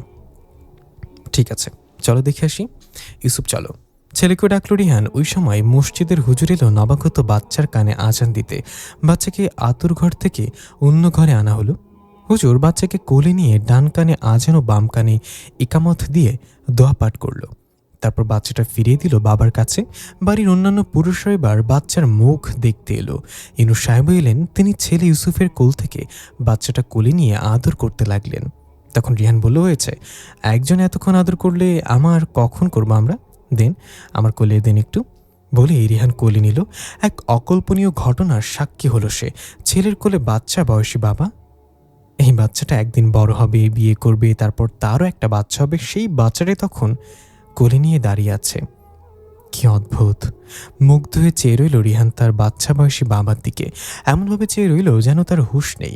যখন তার ছেলে ইউসুফ গা ধরে নাড়া দিয়ে বাবা বলে ডাকলো, তখন সজ্ঞানে ফিরে এলো সে। রিহান ছেলেকে উদ্দেশ্য করে বলল, তুমি কোলে নিবা একটু তোমার দাদাকে? না বাবা, হাত ফসকে পড়ে যেতে পারে। পাশ থেকে ইউসুফ এক রেগে বলল, এই দাদা মানে কি? আমার বাচ্চা ছেলেকে তোমার দাদার ছেলের দাদা বানিয়ে দিয়েছে, দামড়া ছেলে। আরে ওটা আদর করে বলেছি, নাও তোমার ছেলেকে। মাশাল্লাহ, অনেক সুন্দর হয়েছে। আমিও বাচ্চা বয়সে এমন ছিলাম বলেই বাচ্চাটা আবার কোলে ফিরে দিল রিহান। তারপর ঘরের সব পুরুষকে একবার দেখে নিয়ে বলল, আহ, মিষ্টি মুখ না করে সবাই বাচ্চার মুখ দেখছে। আমি এতগুলো মিষ্টি আনছিলাম, কিন্তু একজন সব খেয়ে ফেলেছে। কি করে পারলেন তিনি এতগুলো লোকের হক খেতে? যার উদ্দেশ্যে রিহান কথাটা বলল সে ঠিকই বুঝে গেছে। ইনু সাহেবের মুখটা আহা হয়ে গেল। রিহানের উপর রাগ বেড়ে গেল তার আরও, কিন্তু কিছুই বলল না। বললে হয়তো রিহান আরও যা নয়তো তা বলবে। দরকার নেই কথা বাড়ানোর। রিহান ইউনুস সাহেবের দিকে তাকিয়ে বলল, এভাবে হা করে আছেন কেন আঙ্কেল? নাতি পেয়েছেন, খুশি হন, আনন্দ করেন। আর আমরা তাহলে আজকে যাই, কেমন? যাও। ইউনুস সাহেব যেন এতক্ষণে হাফ ছেড়ে বাঁচলেন। ইউসুফ চলো, আমরা চলে যাই। বলি ছেলেকে নিয়ে বের হয়ে এলো রিহান। ফাওগান গ্রামের কাছাকাছি আসতে আসতে বিকেলের শেষ প্রায়। মাঝপথে রাস্তা অবরোধ, গাড়ি আর ভেতরে ঢুকতে দিচ্ছে না মিলিটারিরা। তাই অনেকটা পথ আগেই নেমে যেতে হলো গাড়ি থেকে। বাকিটা পথ হেঁটেই যেতে হবে। একজনের কাছে জিজ্ঞাসা করে জানা গেল আজকে বিশাল একটা মিছিল বের হয়েছিল কয়েক গ্রাম মিলে। পাকিস্তান সরকারের যত অনিয়মের বিরুদ্ধে মিছিল, সেই মিছিলে মিলিটারিরা গুলি করে এলোপাতাড়ি। এখন পরিস্থিতি সামাল দিতে ব্যস্ত ওরা। রিহান ইউসুফ কিছু দূর হেঁটে গেলে দুজন মিলিটারি তাদের বাধা দেয়। সামনে আর যাওয়া যাবে না। আরও বেশ কয়েকজন মিলিটারি হাতে লাঠি হাতে উত্তেজিত জনতাকে সামাল দিচ্ছে। জনতার মাঝে কথা ছড়িয়ে গেল মিলিটারির গুলিতে 3 জন নিহতও হয়েছে, আরও 6 জন গুরুতর আহত। কিছু লোক দূর থেকে ভয়ার্ত দৃষ্টিতে তাকিয়ে আছে, আর কিছু লোক উত্তেজিত হয়ে মিলিটারিদের গালাগালি করছে, ঝাঁপিয়ে পড়ার চেষ্টা করছে তাদের উপরে। একটা মিলিটারির গাড়ি এসে থামলো। আরও কয়েকজন মিলিটারি মিলে ধরে ধরে লাশ তুলতে লাগলো সেই গাড়িতে। 3টা নয়, 4টা লাশ। লাশ গাড়িতে তোলার সময় উত্তেজিত লোকগুলোর গাড়ির দিকে তেড়ে এলো। তখন লাঠি হাতে মিলিটারিরা ইচ্ছে মতো লাঠি চালাতে লাগলো ওদের উপরে। রাগে ফুঁসতে লাগলো রিহান। তাদের ইউসুফও যেন সুযোগ খুঁজছে কিছু একটা করার। একটা পাথর খুঁজে নিয়ে এসে একটা মিলিটারিকে লক্ষ্যবস্তু করলো। তারপর জোরে ছুঁড়ে মারলো পাথরটা গিয়ে পড়লো ওই মিলিটারির মাথার পেছনের অংশে। সাথে সাথেই সে হাতের লাঠিটা ফেলে দিয়ে মাথা চেপে ধরলো চিৎকার করে। উর্দুতে কি যেন একটা গালি দিয়ে ঘুরে তাকালো পেছনে। রিহান ইউসুফকে নিজের আড়ালে ফেললো সাথে সাথেই। সঙ্গী রক্তাক্ত হাত দেখে আরেকজন মিলিটারির হাতের লাঠিটা বগলে ধরে সঙ্গীকে হেল্প করতে ছুটে এলো। তাকে ধরে গাড়িতে তুলতে চাইলে উত্তেজিত জনতার ভিড় থেকে আরও কতগুলো ঢিল এসে পড়ল তাদের উপর। দ্রুত ওরা আহত মিলিটারিকে গাড়িতে তুলে নিল। বর্ম পরা বেশ কয়েকজন মিলিটারি বার লাঠি হাতে রিহানদের দিকে ছুটে এলো। লাঠিচার্জ করতে লাগলো। পিছিয়ে এলো রিহান ইউসুফকে নিয়ে। এই মুহূর্তে কিছু করতে গেলে বিপদ বাড়বে। পরিস্থিতি শান্ত হওয়া প্রয়োজন। মিলিটারিরা কয়েকটা ভাগ হয়ে লাঠিচার্জ চালিয়ে যেতে লাগলো। তারা খেয়ে জনতার ছত্রভঙ্গ হয়ে গেল। রাস্তাটা সাফ করে দিল ওরা কয়েক মিনিটেই। একটা মহিলা তখন পাগলের মতো কাঁদতে কাঁদতে ছুটে এলো। মিলিটারি গাড়ির দিকে এগোতে চাইলে দুজন মিলিটারি তার দুহাত ধরে আটকে রাখলো। মহিলাটা চিৎকার করতে লাগলো, আমার পোলা কই, আমার পোলা কই, আপনার ওরে মায়েরা ফেলছেন, লাশটা দিয়া যান। মহিলাকে ছুটে যেতে দেখে বাকি যারা স্বজন হারিয়েছে তারাও সাহস পেল লাশের কাছে যেতে। কাঁদতে কাঁদতে ছুটে আসছিল ওরা। ওদেরকে ছুটে আসতে দেখে একজন মিলিটারি মহিলার পায়ের গোলারিতে লাঠির বাড়ি মারতে মারতে চলে যেতে বলল উর্দুতে, আরেকজন আকাশের দিকে ফাঁকা গুলি ছুলে ভয় দেখালো। গুলির আওয়াজ শুনে মাঝপথে থেমে গেল ছুটে আসা স্বজনরা। মহিলাটা রাস্তায় হাঁটু গেড়ে বসে কাঁদতে লাগলো ছেলের জন্য। মিলিটারি গাড়িটা লাশ নিয়ে চলে গেল। রিহান এবার সাহস করে এগিয়ে গেল মহিলাটার দিকে। হাত ধরে তুলতে চাইলে মহিলাটা হাতের ইশারায় সামনে দেখিয়ে বলল, আমার পোলাটার লাশটাও নিয়ে গেল ওরা। বাবা, আমার পোলাটার লাশটা ফিরিয়ে দিতে কাও। রিহান বলল, চাচি আপনি ওঠেন, শক্ত হন। মহিলা কাঁপলো, চাদরে কাঁদতে লাগলো। একজন মিলিটারি তাকে উর্দুতে গালি দিয়ে রিহানের উদ্দেশ্যে বলল, লে যা উসকো সালা। রিহানকে একটা খারাপ গালি দিয়ে উঠল। রিহান তার দিকে কয়েক মুহূর্ত চেয়ে থাকলো। মিলিটারিরা হাতের লাঠি দিয়ে মারার ইঙ্গিত দিয়ে মহিলাটাকে নিয়ে যেতে বলল। মহিলাটার হাত ধরে তুলল রিহান, তারপর শান্ত কণ্ঠে তাকে ভরসা দিল, চাচি এভাবে আমরা আরও অনেক অনেক জীবন বিসর্জন দিব ওদের হাতে, কিন্তু আমাদের ভেঙে পড়লে চলবে না। একদিন পরাধীনতার এই শিকলটাই ছেড়ে দেবো আমরা। মহিলাটাকে ধরে নিয়ে আসতে লাগলো রিহান। ইউসুফও এগিয়ে গিয়ে মহিলার অন্য পাশে দাঁড়ালো। মহিলাটার কান্নায় তখন আকাশটাই যেন ভেঙে পড়বে একটু পর। ধীরে ধীরে যখন পরিস্থিতি শান্ত হলো, রিহান ছেলেকে নিয়ে ঘরে ফিরতে লাগলো। ফিরতে ফিরতে সন্ধ্যা পেরিয়ে আধার নেমে এলো। সোফিয়া তখন গেটের পাশে দাঁড়িয়ে অপেক্ষা করছিল ওদের ফেরার আশায়। রহিম মিয়াকে কয়েকবার পাঠিয়েছে ওদের খোঁজ করতে, প্রতিবারই রহিম মিয়া ফিরে এসেছে কোনো খোঁজ না পেয়ে। শেষে যখন আবার ওকে একটা টর্চ হাতে পাঠাতে চাইল, তখন বাপ ছেলে ফিরে এলো। অস্থিরতায় পুরো ঘেমে গিয়েছিল সুফিয়া। ওদেরকে ফিরে আসতে দেখে স্বস্তির নিঃশ্বাস ফেলে বলল, যাক, আল্লাহ আপনাদের ফিরে আনলো। আমার কত চিন্তা হচ্ছিল আপনাদের জন্য। আরে, মিলিটারির কারণে আসতে পারছিলাম না, পুরো রাস্তা ব্লক করে দিয়েছে, গুলি করে 4 জনকে মেরেও ফেলেছে। সোফিয়াকে আলতো করে ধরে সাবধানে হাঁটলো রিহান। পেটের বাচ্চা যেন কোনো ক্ষতি না হয়। সাবধানে হাঁটতে হাঁটতে সোফিয়া বলল, এই জন্যই তো আমার আরও বেশি করে চিন্তা হচ্ছিল। ঘরেই থাকতে আমাদের ফেরার অপেক্ষায়। গেট পর্যন্ত আসার কি দরকার ছিল অবস্থায়? সুযোগ পেয়ে নরম সরে একটু শাসি দিল রিহান। সোফিয়া বলল, হ্যাঁ, আপনাদের খোঁজ না জেনে আমি কি ঘরে কি করে থাকবো? রহিম মিয়ারও কোনো খোঁজ এনে দিতে পারছিল না রহিম মিয়া। আমার চিন্তা হচ্ছিল খুব। এবার ইউসুফ বলে উঠল, আমার রাগ কমছে না মা। একটা মিলিটারি বাবাকে খুব খারাপ ভাষায় গালি দিয়েছে। ওর জুব কেটে নিস নি কেন ওখানে? রিহানের গায়ে হেলান দিয়ে দাঁড়িয়ে ইউসুফের দিকে তাকিয়ে বলল সুফিয়া, একেবারে ঠিকই তার জিপটা ছিঁড়ে নিতাম। আমার এখনো রাগে রিরি করছে গা। চোখের সামনে দিয়ে ওরা লাশগুলো ছিঁড়ে নিয়ে গেল মেরে। একটা মহিলা কত করে বলল ছেলের লাশটা ফিরে দিতে, ওরা দিল না। কত বড় অমানুষ ওরা। নিজের রাগ প্রকাশ করল ইউসুফ। রিহান জিজ্ঞাসা করল, ইউসুফ এখানে মিলিটারি কোনো ক্যাম্প আছে আশেপাশে? আছে, তবে কিছুটা দূরে। আজ রাতে তুমি আর আমি যাব। সুফিয়া এবং ইউসুফ অবাক হয়ে তাকালো রিহানের দিকে। রিহানের পরবর্তী কথা শুনতে আগ্রহী হলো ওরা। রহিমিয়াও এগিয়ে এলো শুনতে। রিহান বলল, আজ রাতে পেট্রোল বোমা মেরে ওদের ক্যাম্প জ্বালিয়ে দেব। রহিম মিয়ার সাথে সাথে বলে উঠল, স্যার আমারও লয়ে এলেন, শালারা আমার পাশাটা লাল করে দিছিল মেরে, মনে আছে আমার। টানা 4 দিন চুলকাইছে ওই জায়গাটায়। এই পরিস্থিতিতেও হেসে উঠল ওরা রহিম মিয়ার কথা শুনে। হাসিতে আমি রিহান রহিম মিয়ার উদ্দেশ্যে বলল, ঠিক আছে রহিম, তোকে একটা কাজ করতে হবে। বেশ কয়েকটা মাঝারি সাইজের কাচের বোতল জোগাড় কর। বোতলে কেরোসিন বা পেট্রোল ভরবি আর আগুন ধরানোর জন্য একটা ব্যবস্থা রাখবি মুখে। স্যার হেইডা আমার উপর সাইরা দেন, আমি সব ব্যবস্থা কইরা আপনারা দেয়ামো। ঠিক আছে, তুই এখন লেগে পড় কাজে। রাতের খাবার খেয়ে কিন্তু আমরা বের হব। আচ্ছা। অন্ধকারে চারপাশ খুটখুট করছে। বাড়ি থেকে অনেকটা দূরে ওরা 3 জন এসছে মিলিটারি ক্যাম্পের পাশে। রহিম মিয়াকে বেশি উত্তেজিত দেখা যাচ্ছে বাকি 2 জনের চেয়ে। কবে পেট্রোল বোমা মেরে মিলিটারি ক্যাম্প উড়াবে এই চিন্তায় রাতে পেট ভরে ভাতও খায়নি সে। ভাত খাওয়ার সময় প্রতি গ্রাস থেকে মনে করিয়ে দিয়েছিল পশ্চাৎ দেশের সেই আঘাতের কথা। দ্রুত কয়েক গ্রাস মুখে পুরে সে পেট্রোল বোমার বোতলগুলো একটা বস্তায় ভরে রেডি হয়ে বলল, স্যার চলেন, আজ শালাগুড়ি খাইছি।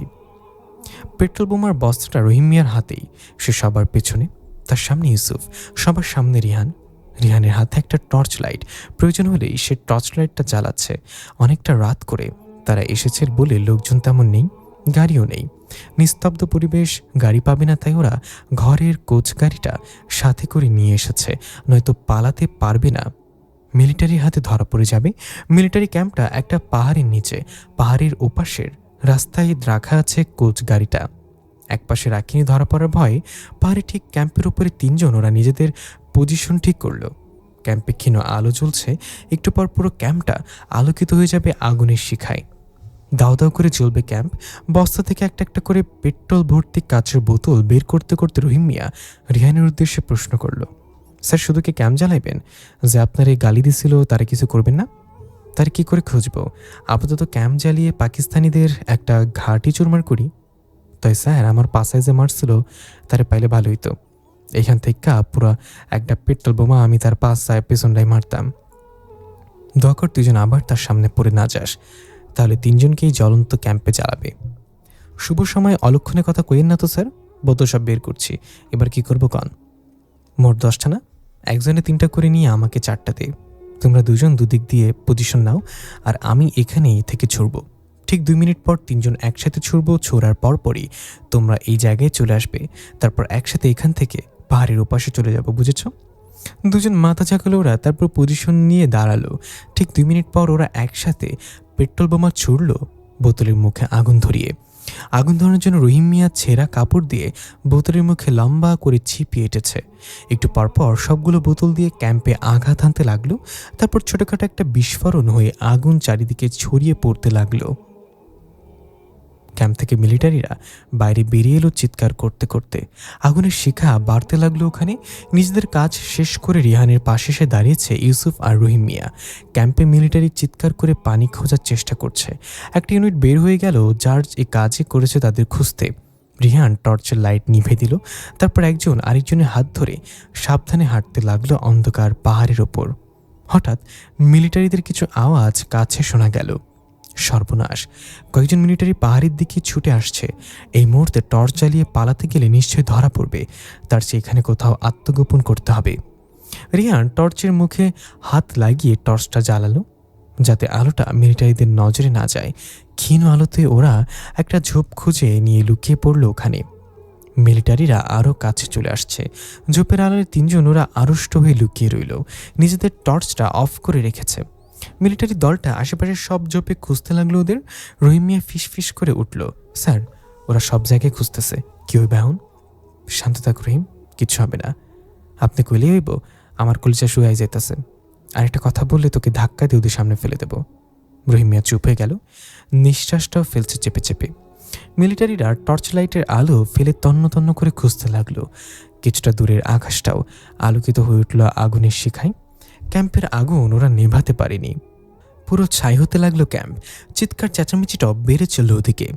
এদিকের মিলিটারিরাও চিৎকার করে গালি দিচ্ছে রিহানের উদ্দেশ্য করে। একজনকে দেখা গেল টর্চের আলো ফেলে এদিকে এগিয়ে আসছে। রহিম মিয়া ঘন ঘন ঢোক গিলতে লাগলো। রিহান তার মুখটা চেপে ধরল। ঝোপের পাশে এসে মিলিটারি লোকটা কয়েকবার লাঠি দিয়ে বাড়ি মারল ঝোপে। তারপর ঘুরে এসে আলো ফেলল ঠিক রহিম মিয়ার মুখে। 3জনই ধরা পড়ে গেল। ওরা হা করে চেয়ে রইল 3জন একসাথে। এখন হয়তো মিলিটারির লোকটা চিৎকার করে ডাকবে তার বাকি সঙ্গীদের। তারপর 3জনকে চ্যাংদলা করে নিয়ে গিয়ে পাহাড় থেকে ফেলে দেবে, অথবা তাদেরই চলন্ত ক্যাম্পে নিক্ষেপ করবে। কিন্তু অবাক হলে ওরা এসবের কিছুই ঘটল না। মিলিটারি লোকটা মুখে আঙ্গুল চেপে ওদেরকে শান্ত থাকার নির্দেশ দিল। ঘটনা বুঝতে না পেরে ওরা পরস্পরের দিকে চাওচাই করল। মিলিটারি তখন ফিসফিস করে বলল, আমি বাঙালি, চুপচাপ এখানে থাকুন। ওদের হাতে ধরা পড়লে এই আগুনে আপনাদেরকে জ্বালাবো। আমাদের একটা হেল্প করুন। কি হেল্প? রিহান পেট্রোল ভর্তি একটা কাচের বোতল দেখালো। 4টা থেকে সে 3টা ছুটতে পেরেছে, একটা থেকে গেছে। ওটার পেট্রোল সব ফেলে দিয়ে বলল, এই কাচের বোতল উল্টো দিকে ছুঁড়ে মেরে ওদের দিক বিভ্রান্ত করে দিন। ওরা ওদিকে আমাদের খুঁজে যাবে আর আমরা এদিক দিয়ে পালাবো। বেশ, বোতলটা আমাকে দিন। রিহান এগিয়ে দিল বোতলটা। ওটা নিতে নিতে সে তার সঙ্গীদের উদ্দেশ্যে আওয়াজ বাড়িয়ে বলল, এধার কই নেই। বোতলটা লুকিয়ে নিল সে পেছনে। এরপর এক ফাঁকে সে সবার নজর এড়িয়ে বোতলটা একদিকে ছুঁড়ে মারল। ওখানে কেউ নড়াচড়া করছে মনে করে মিলিটারিরা ওদিকে ছুটে গেল। এতক্ষণে যেন ধরে প্রাণ এলো রিহানদের। রহিম মিয়া হাসলো, এসে বলল, শালাদের বোকা বানায় মজা পাইছি স্যার। মজা বের হবে যদি আবার ওর এদিকে আসে। দ্রুত ওঠো। পালানোর কথা মনে করিয়ে দিল রিহান। তারপর 3জন সাবধানে ওখান থেকে পালিয়ে পাহাড়ের অন্য পাশে চলে এলো। গাড়িটা ওখানে ছিল। 3জনে কোচে উঠে বসলো। রহিম মিয়ার সামনে বসে ঘোড়ার পিঠে একটা বাড়ি মারল। ছুটতে লাগলো তখন কোচ গাড়িটা।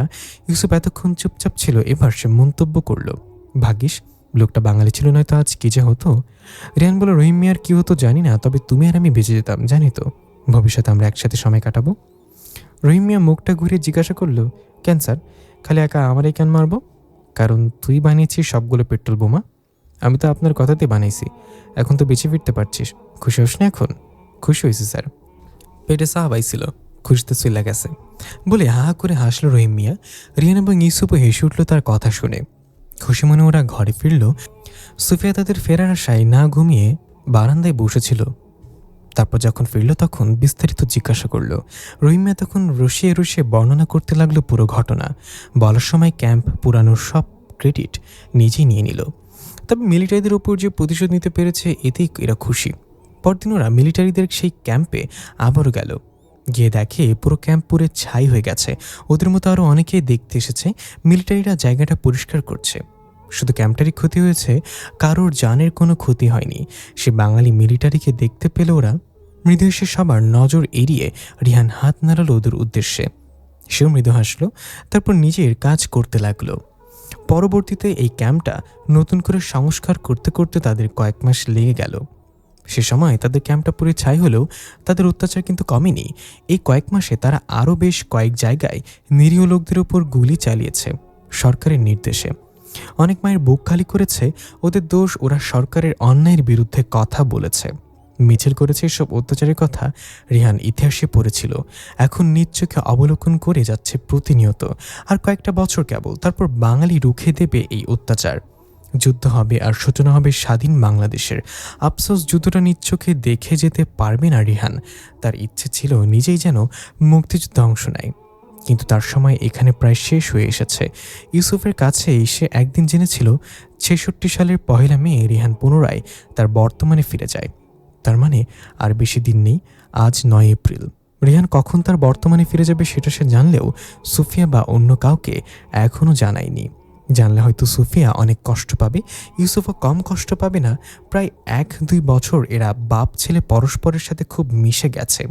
তবে যতদিন যাচ্ছে ততই রিহানের ভেতরটা কষ্টে ফেটে যাচ্ছে। নিজের সাথে কি ঘটবে তা আগে থেকে জেনে যাওয়াটা মোটেও ভালো নয়। সবসময় একটা অস্থিরতা কাজ করে, অনেক সময় পীড়া দেয় নিজেকে। সুফিয়ার মৃত্যুদিনের কথা ভাবল রিহান।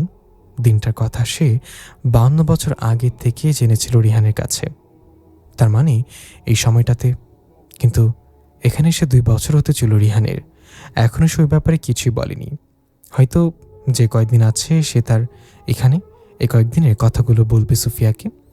একজন তার মৃত্যু কখন হবে, কিভাবে হবে সব আগে থেকে জেনে গেলে মৃত্যুর আগের দিনগুলোতে তার ভেতরের অবস্থাটা হয়তো অবর্ণনীয়। সুফিয়া হয়তো মৃত্যুর দিনটা যত ঘনিয়ে এসেছিল খুব ভয় ছিল সে সময়। জানলার পাশে বসে এসব ভাবছিল রিহান। সুফিয়া পেছন থেকে এসে তার কাঁধে হাত রাখল, জিজ্ঞাসা করল, কি ভাবছেন? সুফিয়ার দিকে ঘুরে তাকলো রিহান। সুফিয়ার কোলে ৭.৫ মাস বয়সী ইকবাল নিজের ছোট ছোট আঙ্গুলগুলো মুখে ঢুকিয়ে চুষতে ব্যস্ত ছিল। হাত বাড়িয়ে ওর কোল থেকে ইকবালকে নিতে নিতে রিহান বলল, কিছু ভাবছি না। ইকবালের সারা গালে কপালে চুমু খেল রিহান। মুখ থেকে ছোট্ট আঙুলগুলো বের করতে করতে আদরের সুরে বলল, বাবা। মুখে হাত দেয় না বাবা। বাবা কি বলছে তা না বুঝলেও বাবার দিকে তাকিয়ে মারি বের করে হাসল ইকবাল। সুফিয়া রিহানের কাঁধে মাথা রেখে বসল, বাদ দিয়ে আলতো করে রিহানের কোমরটা জড়িয়ে ধরেছে। তারপর বাপ ছেলের কাণ্ড দেখতে লাগলো। রিহান নানান ভঙ্গিমায় ইকবালকে হাসাতে চাইছে। ইকবালও হাত পা ছুঁড়ে হাসতে হাসতে বুঝিয়ে দিল সে বেশ মজা পাচ্ছে। রিহান তার ছোট্ট গালে নিজের গাল ঘষল। এই আদুরে মুখটা সে আর অল্প কয়েকদিন দেখতে পাবে। কি করে ছেড়ে যাবে সে এই আদুরে মুখটা? আর কয়েক মাস পর ইকবাল হয়তো কথা বলতে শিখবে। বাবা ডাকটা হয়তো শিখেও সে বলার মতো কাউকে পাবে না। সে ডাক শোনার মানুষটা আর থাকবে না। চলে যাবে পেছনে শত আফসোসের গ্লানি ছড়িয়ে। আজ আপনাকে কেমন যেন দেখাচ্ছে। কি হয়েছে বলেন তো? রিহানের দিকে তাকিয়ে প্রশ্ন করল সুফিয়া। কই কিছু হয়নি তো। সুফিয়া ঠিকই বুঝে ফেলে কিছু একটা হয়েছে। আপনার চোখ দুটো বলছে কিছু একটা হয়েছে। পরে এক সময় বলবো। জোর করে হাসার চেষ্টা করল রিহান। জানলা দিয়ে বাইরে তাকালো সে। রহিম মিয়াকে দেখে গেল গেট খুলে হকার থেকে পত্রিকা কিনতে। সে পত্রিকাটা কিনে দুহাতে মেলে চোখ ধরে বোলাতে বোলাতে এগিয়ে আসছে। পড়তে জানে না সে, হয়তো নিউজের পাশে ছবি দেখে বাকি খবরটা বোঝার চেষ্টা করে। রহিম মিয়া পত্রিকাটা জানলা দিয়ে রেহানের দিকে এগিয়ে দিতে দিতে বলল, স্যার মুজিব সাহেবের ছবি দেখছে। কি লেখেন একটু দেখেন তো কন্ত। রেহান পত্রিকাটা হাতে নিয়ে শেখ মুজিবের ছবির ওপরে বড় করে লেখা শিরোনামটা বিড়বিড় করল, বিরোধীরা ৩০% ভোট পাইলে রাজনীতি ত্যাগ করিব শেখ মুজিব। স্যার কোন বিরতি? কিসের ভোটের কথা কইতাছে? দাঁড়া পুরোটা পড়ে নেই বলে ইকবালকে সুফিয়ার কোলে দিয়ে নিউজটা পড়তে লাগলো রিহান। সুফিয়াও পাশ থেকে মাথাটা হালকা ঢুকিয়ে মনে মনে পড়তে লাগলো। পড়া শেষ হলে রিহান এবার রহিম মিয়াকে বোঝাতে শুরু করলো। নিউজটা কি জানিস? হ্যাঁ কন। জানাল গ্রিল ধরে ওপাশে দাঁড়িয়ে শোনার জন্য আগ্রহ দেখালো রহিম মিয়া। রিহান বলতে লাগলো, গতকাল মুজিব সাহেব পাবনায় বক্তৃতা দিয়েছিলেন। ওখানে তিনি কিছু লোককে চ্যালেঞ্জ করেছেন যারা তার ৬ দফার বিরোধিতা করেছে। তিনি ওইসব বিরোধীদের চ্যালেঞ্জ করেছেন গণভোট করা হোক। যদি গণভোটে ওরা মোট ভোটের ৩০% ভোট পায় তবে তিনি রাজনীতি ছেড়ে দেবেন। রহিমে একটা প্রশান্তির হাসি চেপে বুকটা চাপড় দিয়ে বলল, কলিজ আছে মুজিব সাহেবের। সোহার্দি সাহেব মারা যাবার পর আমরা আরেকটা ভালো নেতা পাইছি। আমরা ওনার হাত ধরে আমাদের স্বাধীনতা ফিরিয়ে আনবো। তুই জানিস এই ৬ দফা কেন মেনে নিচ্ছে না সরকার? কেন? কারণ এই ৬ দফা মেনে নিলে এরই ধারাবাহিকতায় পূর্ব পাকিস্তান স্বাধীন একটা রাষ্ট্র হওয়ার সম্ভাবনা আছে। শালারা মায়না নিলেও পারে। আফসোস করল রহিম মিয়া, তুই জানিস এই ৬ দফায় হবে আমাদের মুক্তির সনদ। স্যার আমরা কি সত্যি মুক্তি পাবো? মুখটা বিবর্ণ ধারণ করলো রহিম মিয়ার। হ্যাঁ পাবো ইনশাল্লাহ, তবে অনেক জীবন হারাতে হবে। জীবন আমিও দেবো স্যার, তাই দেশ যেন স্বাধীন হয়। বুকে আরেকটা চাপড় মেরে যেতে চাইল রহিম মিয়া। সুফিয়া জিজ্ঞাসা করে উঠল, সত্যি কি এটা আমাদের মুক্তির সনদ হবে? হ্যাঁ, ৭ জুন সারা দেশে হরতাল হবে। ওই দিন হরতালে পুলিশের গুলিতে ১১ জন নিহত হবে। দিনটাকে প্রতি বছর ৬ দফা দিবস হিসেবে পালন করা হবে। শুধু ইতিহাসে পড়েছেন দিনটার ব্যাপারে, এবার নিজেও হরতালটা পালন করতে পারবেন সশরীরে। রিয়াদ চুপ হয়ে গেল। কি করে বলবে যে সুফিয়াকে দিনটা আসার আগেই সে তার বর্তমানে ফিরে যাবে? মাথা নিচু করে পত্রিকার আরেকটা শিরোনাম পড়ল, আমির মিয়ার আত্মহত্যা। নিউজটা কয়েক লাইন পড়েই সে প্রসঙ্গ পাল্টানোর সুযোগ পেল। দেখো সুফিয়া, আমির মিয়া নামে একটা বেকার লোক অভাবের তাড়নায় আত্মহত্যা করেছে। কি করে অভাব মেটাবে? ১ মণ চাল যদি ৩৭.৫ টাকায় কিনতে হয়, আলাদা করে ১ কেজি কিনতে গেলে ১ টাকা ১.৫ টাকায় কিনতে হয়, তাহলে গরিবরা তো না খেয়ে এমনিতেই মরবে। আমির মিয়ার ৪ সন্তান, তার স্ত্রী আবারও সন্তান সম্ভাবা। অভাবগ্রস্ত পরিবারে আরেকটা সন্তান মানে বোঝার উপর শাকের আটি। বেচারা জীবিকার জন্য অনেক চেষ্টা করেও একটা চাকরি পায়নি। কি করে পাবে? দেশের বড় বড় সব পোস্ট তো পশ্চিম পাকিস্তানদের দখলে। আমাদের কয়েকজন লোক বড় পোস্টে আছে। সব অন্যায়ের জবাব দেব আমরা ৭১ সালে। বাড়ি থেকে ইউসুফ এলো ঘামার্ত শরীরে, হাতে একটা প্ল্যাকার্ডে লেখা, আমাদের গুলি করেন মাইরেন, অনাহারে তিলে তিলে মারবেন না। একটা আন্দোলনের শরিক হতে গিয়েছিল রিহান। ওখান থেকে ফিরছে সে, প্ল্যাকার্ডটা রেখে এসে সুফিয়াকে উদ্দেশ্য করে বলল, মা খিদে লাগছে প্রচুর, খাবার বাড়তে বলো।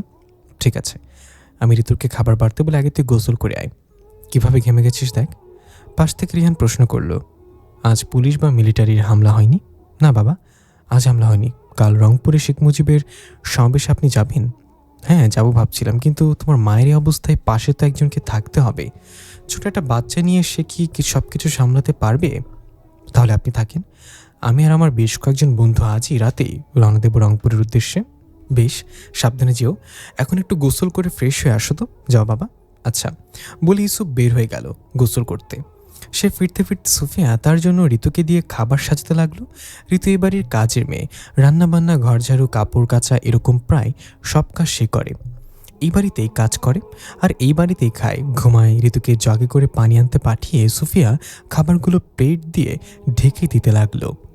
রিহান তার কোল থেকে ইকবালকে নিয়ে বাইরে বের হলো। ইকবালকে বুকের সাথে জড়িয়ে নিয়েছে সে। ইকবালও শান্তভাবে তার কাঁধে মাথা রেখে আছে, একদম চুপচাপ। সে বাপ ছেলে দুজনে হাঁটতে হাঁটতে গ্রাম দেখতে লাগলো। কৃষকরা জমিতে পাকা ধানগুলো কেটে আটি বাঁধছে। এখানে বেশিরভাগ জমি সুফিয়ার। জমিগুলো বর্গা চাষিদের দিয়েছে সে ফসল ফলাতে, বিনিময়ে ফসলের অর্ধেক সুফিয়াকে দিতে হবে। রিহান দাঁড়িয়ে ওদের ফসল কাটা দেখতে লাগলো। একজন কৃষক ধান কাটা থামিয়ে রিহান রোদে রোদে দাঁড়াতে দেখে বলল, বাবু রোদে দাঁড়িয়ে আছেন? ওইখানে ছাতা আছে, ছাতাটা মেলে ধরেন। রিহান কৃতজ্ঞতা জানিয়ে ছাতাটা নিয়ে মাথায় মেলে ধরল। হরেশনাথকে দেখা গেল শার্ট প্যান্ট পরে একটা ব্যাগ নিয়ে ঘর থেকে বের হতে। সাধারণত লুঙ্গি পরে থাকেন তিনি, হয়তো আজ কোথাও যাচ্ছেন। কাছে আসলো রিহান, থেকে জিজ্ঞাসা করলো, কি কাকা কোথাও যাচ্ছেন নাকি? হ্যাঁ বাবা, কলকাতা যাচ্ছি। পরিবারের কথা মনে হচ্ছে, বেশ কয়েকদিন ওখানে থাকবো, তাই কাপড় চোপড় নিয়ে যাচ্ছে কিছু। নিজের ব্যাগটা তুলে দেখালেন হরেশনাথ। আচ্ছা যান, মাসখানেক থাকবেন নাকি? মাস ২ ওখানে কাটাবো। তোমার কাকি বারবার চিঠি পাঠাচ্ছে যেতে, তাই ভাবলাম একটু ঘুরে আসি।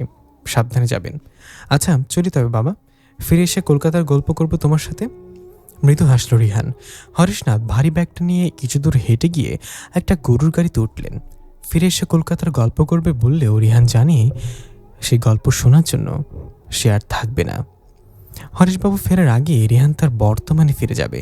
ওনার সাথে এটাই হয়তো শেষ দেখা, শেষ কথাও। রাত্রেবেলার বাড়িতে উঠানে গরু গাড়ি দিয়ে ধান মারের কাজ চলছিল। উঠানে ধানের আটিগুলো ছড়িয়ে দিয়ে মাঝখানে একটা খুঁটি গাড়া হয়েছে। খুঁটির সাথে দুটো গরু বেঁধে পাকা খাইয়ে মারাইয়ের কাজ চলছে। আকাশে উজ্জ্বল চাঁদ উঠেছে, চাঁদের আলোতে অনেক রাত পর্যন্ত চলবে এ কাজ। আশেপাশের বাচ্চারা এসে উঠানে হৈহুল্লোড় করতে লাগলো, খড়ের স্তূপে ডিগবাজি খেতে লাগলো। সাধারণত সুফিয়াদের এই উঠানটা চর আলগির গ্রামের সেই উঠানটার মতো বাচ্চাদের খেলাধুলার মেতে থাকে না, কারণ সামনের গেটটা বন্ধ থাকে। আজ মারের কাজ চলছে বলে গেটটা খোলা রাখা হয়েছে।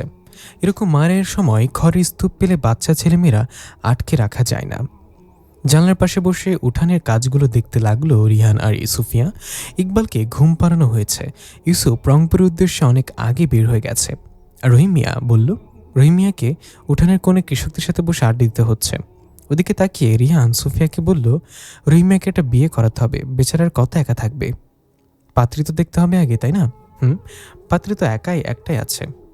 ঋতুর সাথে ওর বিয়েটা দিয়ে দিলে কেমন হয়? বেশ ভালো হয়, কিন্তু ওদের মতেরও তো একটা ব্যাপার স্যাপার আছে। হ্যাঁ, দুজনের সাথে কথা বলে দেখো, বিয়েটা এই মাসের মধ্যে করাতে পারলে ভালো হয়। অন্তত রহিম মিয়ার বিয়েটা খেয়ে যেতে পারবো। মানে, আপনি কি কিছু ইঙ্গিত করছেন? সরাসরি রিহানের মুখের দিকে তাকালো সুফিয়া। রিহান কিছুটা সময় নিয়ে বলল, সুফিয়া, তোমাকে কিছু বলার আছে আমার। হ্যাঁ বলুন, কিন্তু এভাবে বলছেন কেন? আমার তো ভয় হচ্ছে। শান্ত হও সুফিয়া। সুফিয়াকে এক হাতে জড়িয়ে ধরল রিহান। শান্ত হয়ে আমার কথা শোনো, আমার বিদায়ের সময় চলে এসেছে। রিহান অনুভব করল কথাটা শুনে সুফিয়া কেঁপে উঠল, গোদ করে ঢোক গিলল। কোনো কথা বেরোল না তার মুখ দিয়ে। হঠাৎ যেন অসাড় হয়ে গেল সে। চোখ বেয়ে তার ঝরঝর করে জল গড়িতে পড়তে লাগলো রিহানের হাতের ওপর। রিহান তার চোখ মোছার ব্যর্থ চেষ্টা করতে করতে নরম কণ্ঠে বলল, সুফিয়া। হ্যাঁ সুফিয়া। সুফিয়া হঠাৎ রিহানকে জড়িয়ে ধরে ফুঁপে উঠে বলল, আমাকে ছেড়ে যাইন না। একবার কষ্ট পেয়েছে আপনাকে হারিয়ে, আরেকবার কষ্ট পেলে খুবই ভেঙে পড়বো আমি। যাইন না আপনি আমাকে ছেড়ে। গলা জড়িয়ে এলো সুফিয়ার। রিহানের চোখ দুটো ভিজে এলো। কি সুন্দর কোলহলে জমে উঠেছে বাইকটা। যে যার মতো ব্যস্ত, কেউ জানতেও পারছে না এ দুটো মনের ভেতরে কি এক বিষাদ সাগরের ঢেউ বয়ে চলেছে। সুফিয়ার কান্না কিছুতেই থামছে না। রিহানের চোখ বেয়েও নীরব জল ফোঁটা ফোঁটা গড়িয়ে পড়ল সুফিয়ার ঘাড়ে। সুফিয়া চমকে উঠে নিজেও কাঁদতে কাঁদতে বলল, আপনি কাঁদছেন কেন? না না, আপনি কাঁদবেন না, আপনি কাঁদলে আমি আরও ভেঙে পড়ব। রিহান নিজের চোখ মুছে বলল, আমি ঠিক আছি, তুমি শান্ত হও। আমাদের ভাগ্যকে মেনে নিতে হবে সুফিয়া। বেশ কিছুক্ষণ পর সুফিয়া নিজেকে কন্ট্রোল করলো। আরও কয়েক মুহূর্ত সময় নিয়ে সে নরম স্বরে জিজ্ঞাসা করল, কবে চলে যাবেন? সুফিয়ার তীরের মতো প্রশ্ন বিঁধল রিহানের বুকে। সে জবাব দিল, ইউসুফের কাছে শুনেছি আমি এই বছরের 1 মে পুনরায় ফিরে যাই। তার মানে আরও 20 দিনের মতো আছি। কথাটা শুনেই সুফিয়া আবারও মুখটা চেপে ধরে হু হু করে কেঁদে চলল কয়েক মুহূর্ত। তার মাথায় হাত বুলাতে বুলাতে রিহান বলল, কথাটা তোমাকে প্রথম বলতে চাইনি, পরে ভাবলাম বলে দেই। হুট করে যদি জানতে পারো আমি ফিরে গেছি, তখন অনেক বেশি কষ্ট পাবে। এখন আগে থেকে বলে দিচ্ছি, যাতে নিজেকে মানিয়ে নিতে পারো। সুফিয়া নিজেকে সামলালো, তারপর জিজ্ঞাসা করলো, আপনি চলে গিয়ে কি করবেন? জানি না চলে গিয়ে কী করবো, হয়তো একটা টং দোকানে দাঁড়িয়ে চা খাবো, গিয়ে দেখব যেদিন আমি অতীতে এসেছি সেদিনটাও এখনও কাটিনি আমার সময় থেকে। 2 জুন 2022, ওই দিন বিকেলে আমি অতীতে আসি। ফিরে গিয়ে হয়তো দেখবো আমার জীবন থেকে কেবল 20 মিনিট একটা সময় হারিয়ে গেছে। ওই 20 মিনিট আমি আমার পৃথিবীকেও হারিয়ে ফেলবো, কারণ তুমি আমার পৃথিবী। আমার পৃথিবীটাকে আমি 56 বছর পেছনে রেখে যাব। আমার একটা সত্যি কথা বলবেন আমায়? দম নিয়ে প্রশ্ন করলো সুফিয়া। হ্যাঁ বলো। প্রশ্নটা একটু অবান্তর হয়ে যাবে, তবুও করছি। আপনার ওই সময় কি আমাদের এই স্বামী স্ত্রীর পরিচয়টা থাকবে? জানি থাকবে না। আমি বুড়ো হয়ে যাব, আপনি জোয়ান থাকবেন। সুফিয়ার এই প্রশ্নটা শুনে কি জবাব দেবে ভেবে পেল না রিহান। তাকে চুপ থাকতে দেখে সুফিয়া পুনরায় বলল, হয়তো থাকবে না, হয়তো এটা শেষবারের মতো একসাথে বেঁচে থাকা স্বামী স্ত্রীর পরিচয়। রিহান চুপ থেকে বুঝে দিল সুফিয়ার ধারণাটাই ঠিক। কয়েক মুহূর্ত নীরবে কেটে গেল। বাইরে তখন বাচ্চাদের কোলাহল থামিনি মায়ের কাজও। রুহি মিয়াকে দেখা গেল কথা বলতে বলতে জোরে হেসে উঠতে। ওর মতো করে যদি একটু হাসা যেত এখন। একটা দীর্ঘশ্বাস ছাড়ল সুফিয়া, তারপর প্রশ্ন করল, ওই সময় কি আপনি একটিবারের জন্য আমার পরিচয় পান না? পাই, তবে অনেক দেরিতে বলতে। রিহান প্রথমে বলতে চাইল না, পরে ভাবল যা ঘটা তা তো ঘটে গেছে তার চোখের সামনে, গোপন রেখে আর কি হবে, তাই সে বলেই ফেলল, যেদিন তোমার সামনে স্বামীর পরিচয় নিয়ে যায় সেদিন তোমার মৃত্যু হয়। আমার মৃত্যু? কোন দিন ওটা? 9 জুলাই 2018। ওই দিন সন্ধ্যার মুহূর্তে 6:20 তোমার চোখ দুটো বন্ধ হয়ে যায়, নিঃশ্বাসটা থেমে যায়। নিজের মৃত্যুর তারিখ শুনে বেশ কিছুক্ষণ চুপ থাকলো সুফিয়া। মৃত্যু জন্য তার আফসোস নেই, আফসোসটা তখন ওই জায়গায় রিহানের সাথে তার স্বামী স্ত্রী হিসেবে থাকা হবে না, আর স্বামী হিসেবে আর কয়েকটা দিন শুধু কাছে পাবে। এবার যেন পাথর হয়ে গেল সুফিয়া। জানলা দিয়ে বাইরে তাকিয়ে আছে আর ঝরঝর করে চোখ বেয়ে পানি পড়ছে তার। বাইরে কত কোলাহল, চিৎকার, চেঁচামেচি, হই হুল্লোড়, অথচ ভেতরে প্রথমে থমথমে এক পরিবেশ। রিহানের ভেতরটাও কষ্টে ফেটে যাচ্ছে, কিন্তু নিজেকে সামলানোর চেষ্টা করলো। সুফিয়ার ঘাড়ে হাত রেখে আলতো স্বরে ডাকলো, সুফিয়া, সুফিয়া।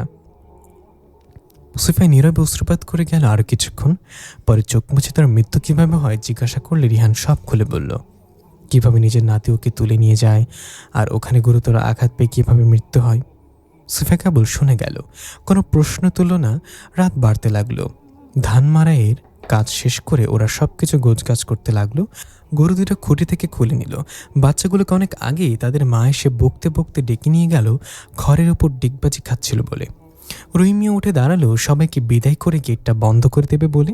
রিহান সুফিয়ার পাশে নরম কণ্ঠে বলল, চলো সুফিয়া, অনেক রাত হয়েছে, ঘুমাতে হবে। আপনি ঘুমান, আমার ঘুম চলে গেছে। ঘুমাবে না? না, আবারও তো নির্ঘুম রাত কাটাতে হবে। এখন থেকে অভ্যাস করি নেই। আগেও রাত জেগেছিল আমার জন্য, অনেক অনেক রাত জেগে কাটিয়েছি সে সময় আপনি চলে যাওয়ার পর। ঘুম ধরাই দিত না চোখে নিচে কালি জমে গিয়েছিল, আর চোখ দুটো অনেকটা ভেতরে ঢুকে গিয়েছিল। চেহারাটা শুকে গিয়েছিল খুব, চেনাই যেত না আমাকে। সবাই খালি বলতে, এভাবে চিন্তা করে আর কি হবে, ওরা তো আর জানতো না আপনি আমার সারা অস্তিত্বে মিশে গিয়েছিলেন, আর যাবার বেলায় আমার সে অস্তিত্বটাকে মেরে গিয়েছিলেন। বলতে বলতে দম নিল সুফিয়া। তারপর বলি, ইউসুফ যখন হয় তখন ওকে আঁকড়ে ধরেই নতুন করে বাঁচতে শিখি আমি। আপনি নেই, অন্তত আপনার মাধ্যমে পাওয়া শ্রেষ্ঠ উপহারটা আমার কাছে আছে, আমার ইউসুফ। এইটুকু ছিল সান্ত্বনা। কয়েক মুহূর্ত দম নিয়ে সুফিয়া পুনরায় বলল, এখন আবার চলে যাবেন আপনি আমার অস্তিত্বটাকে দ্বিতীয়বার মেরে। রিহান কিভাবে সুফিয়াকে সান্ত্বনা দেবে বুঝতে পারল না। শক্ত করে সে জড়িয়ে ধরল তাকে।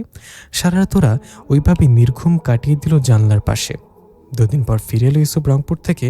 তারপর সে গল্প করল শেখ মুজিবের, কিভাবে এক দীর্ঘদেহী সাহসী লোক সারা দেশের মানুষের বুকে সাহস যোগায় এক বজ্র কণ্ঠে, কিভাবে তার একটা কথায় কয়েক বেলা না খাওয়া লোকটাও বেঁচে থাকার শক্তি পায়।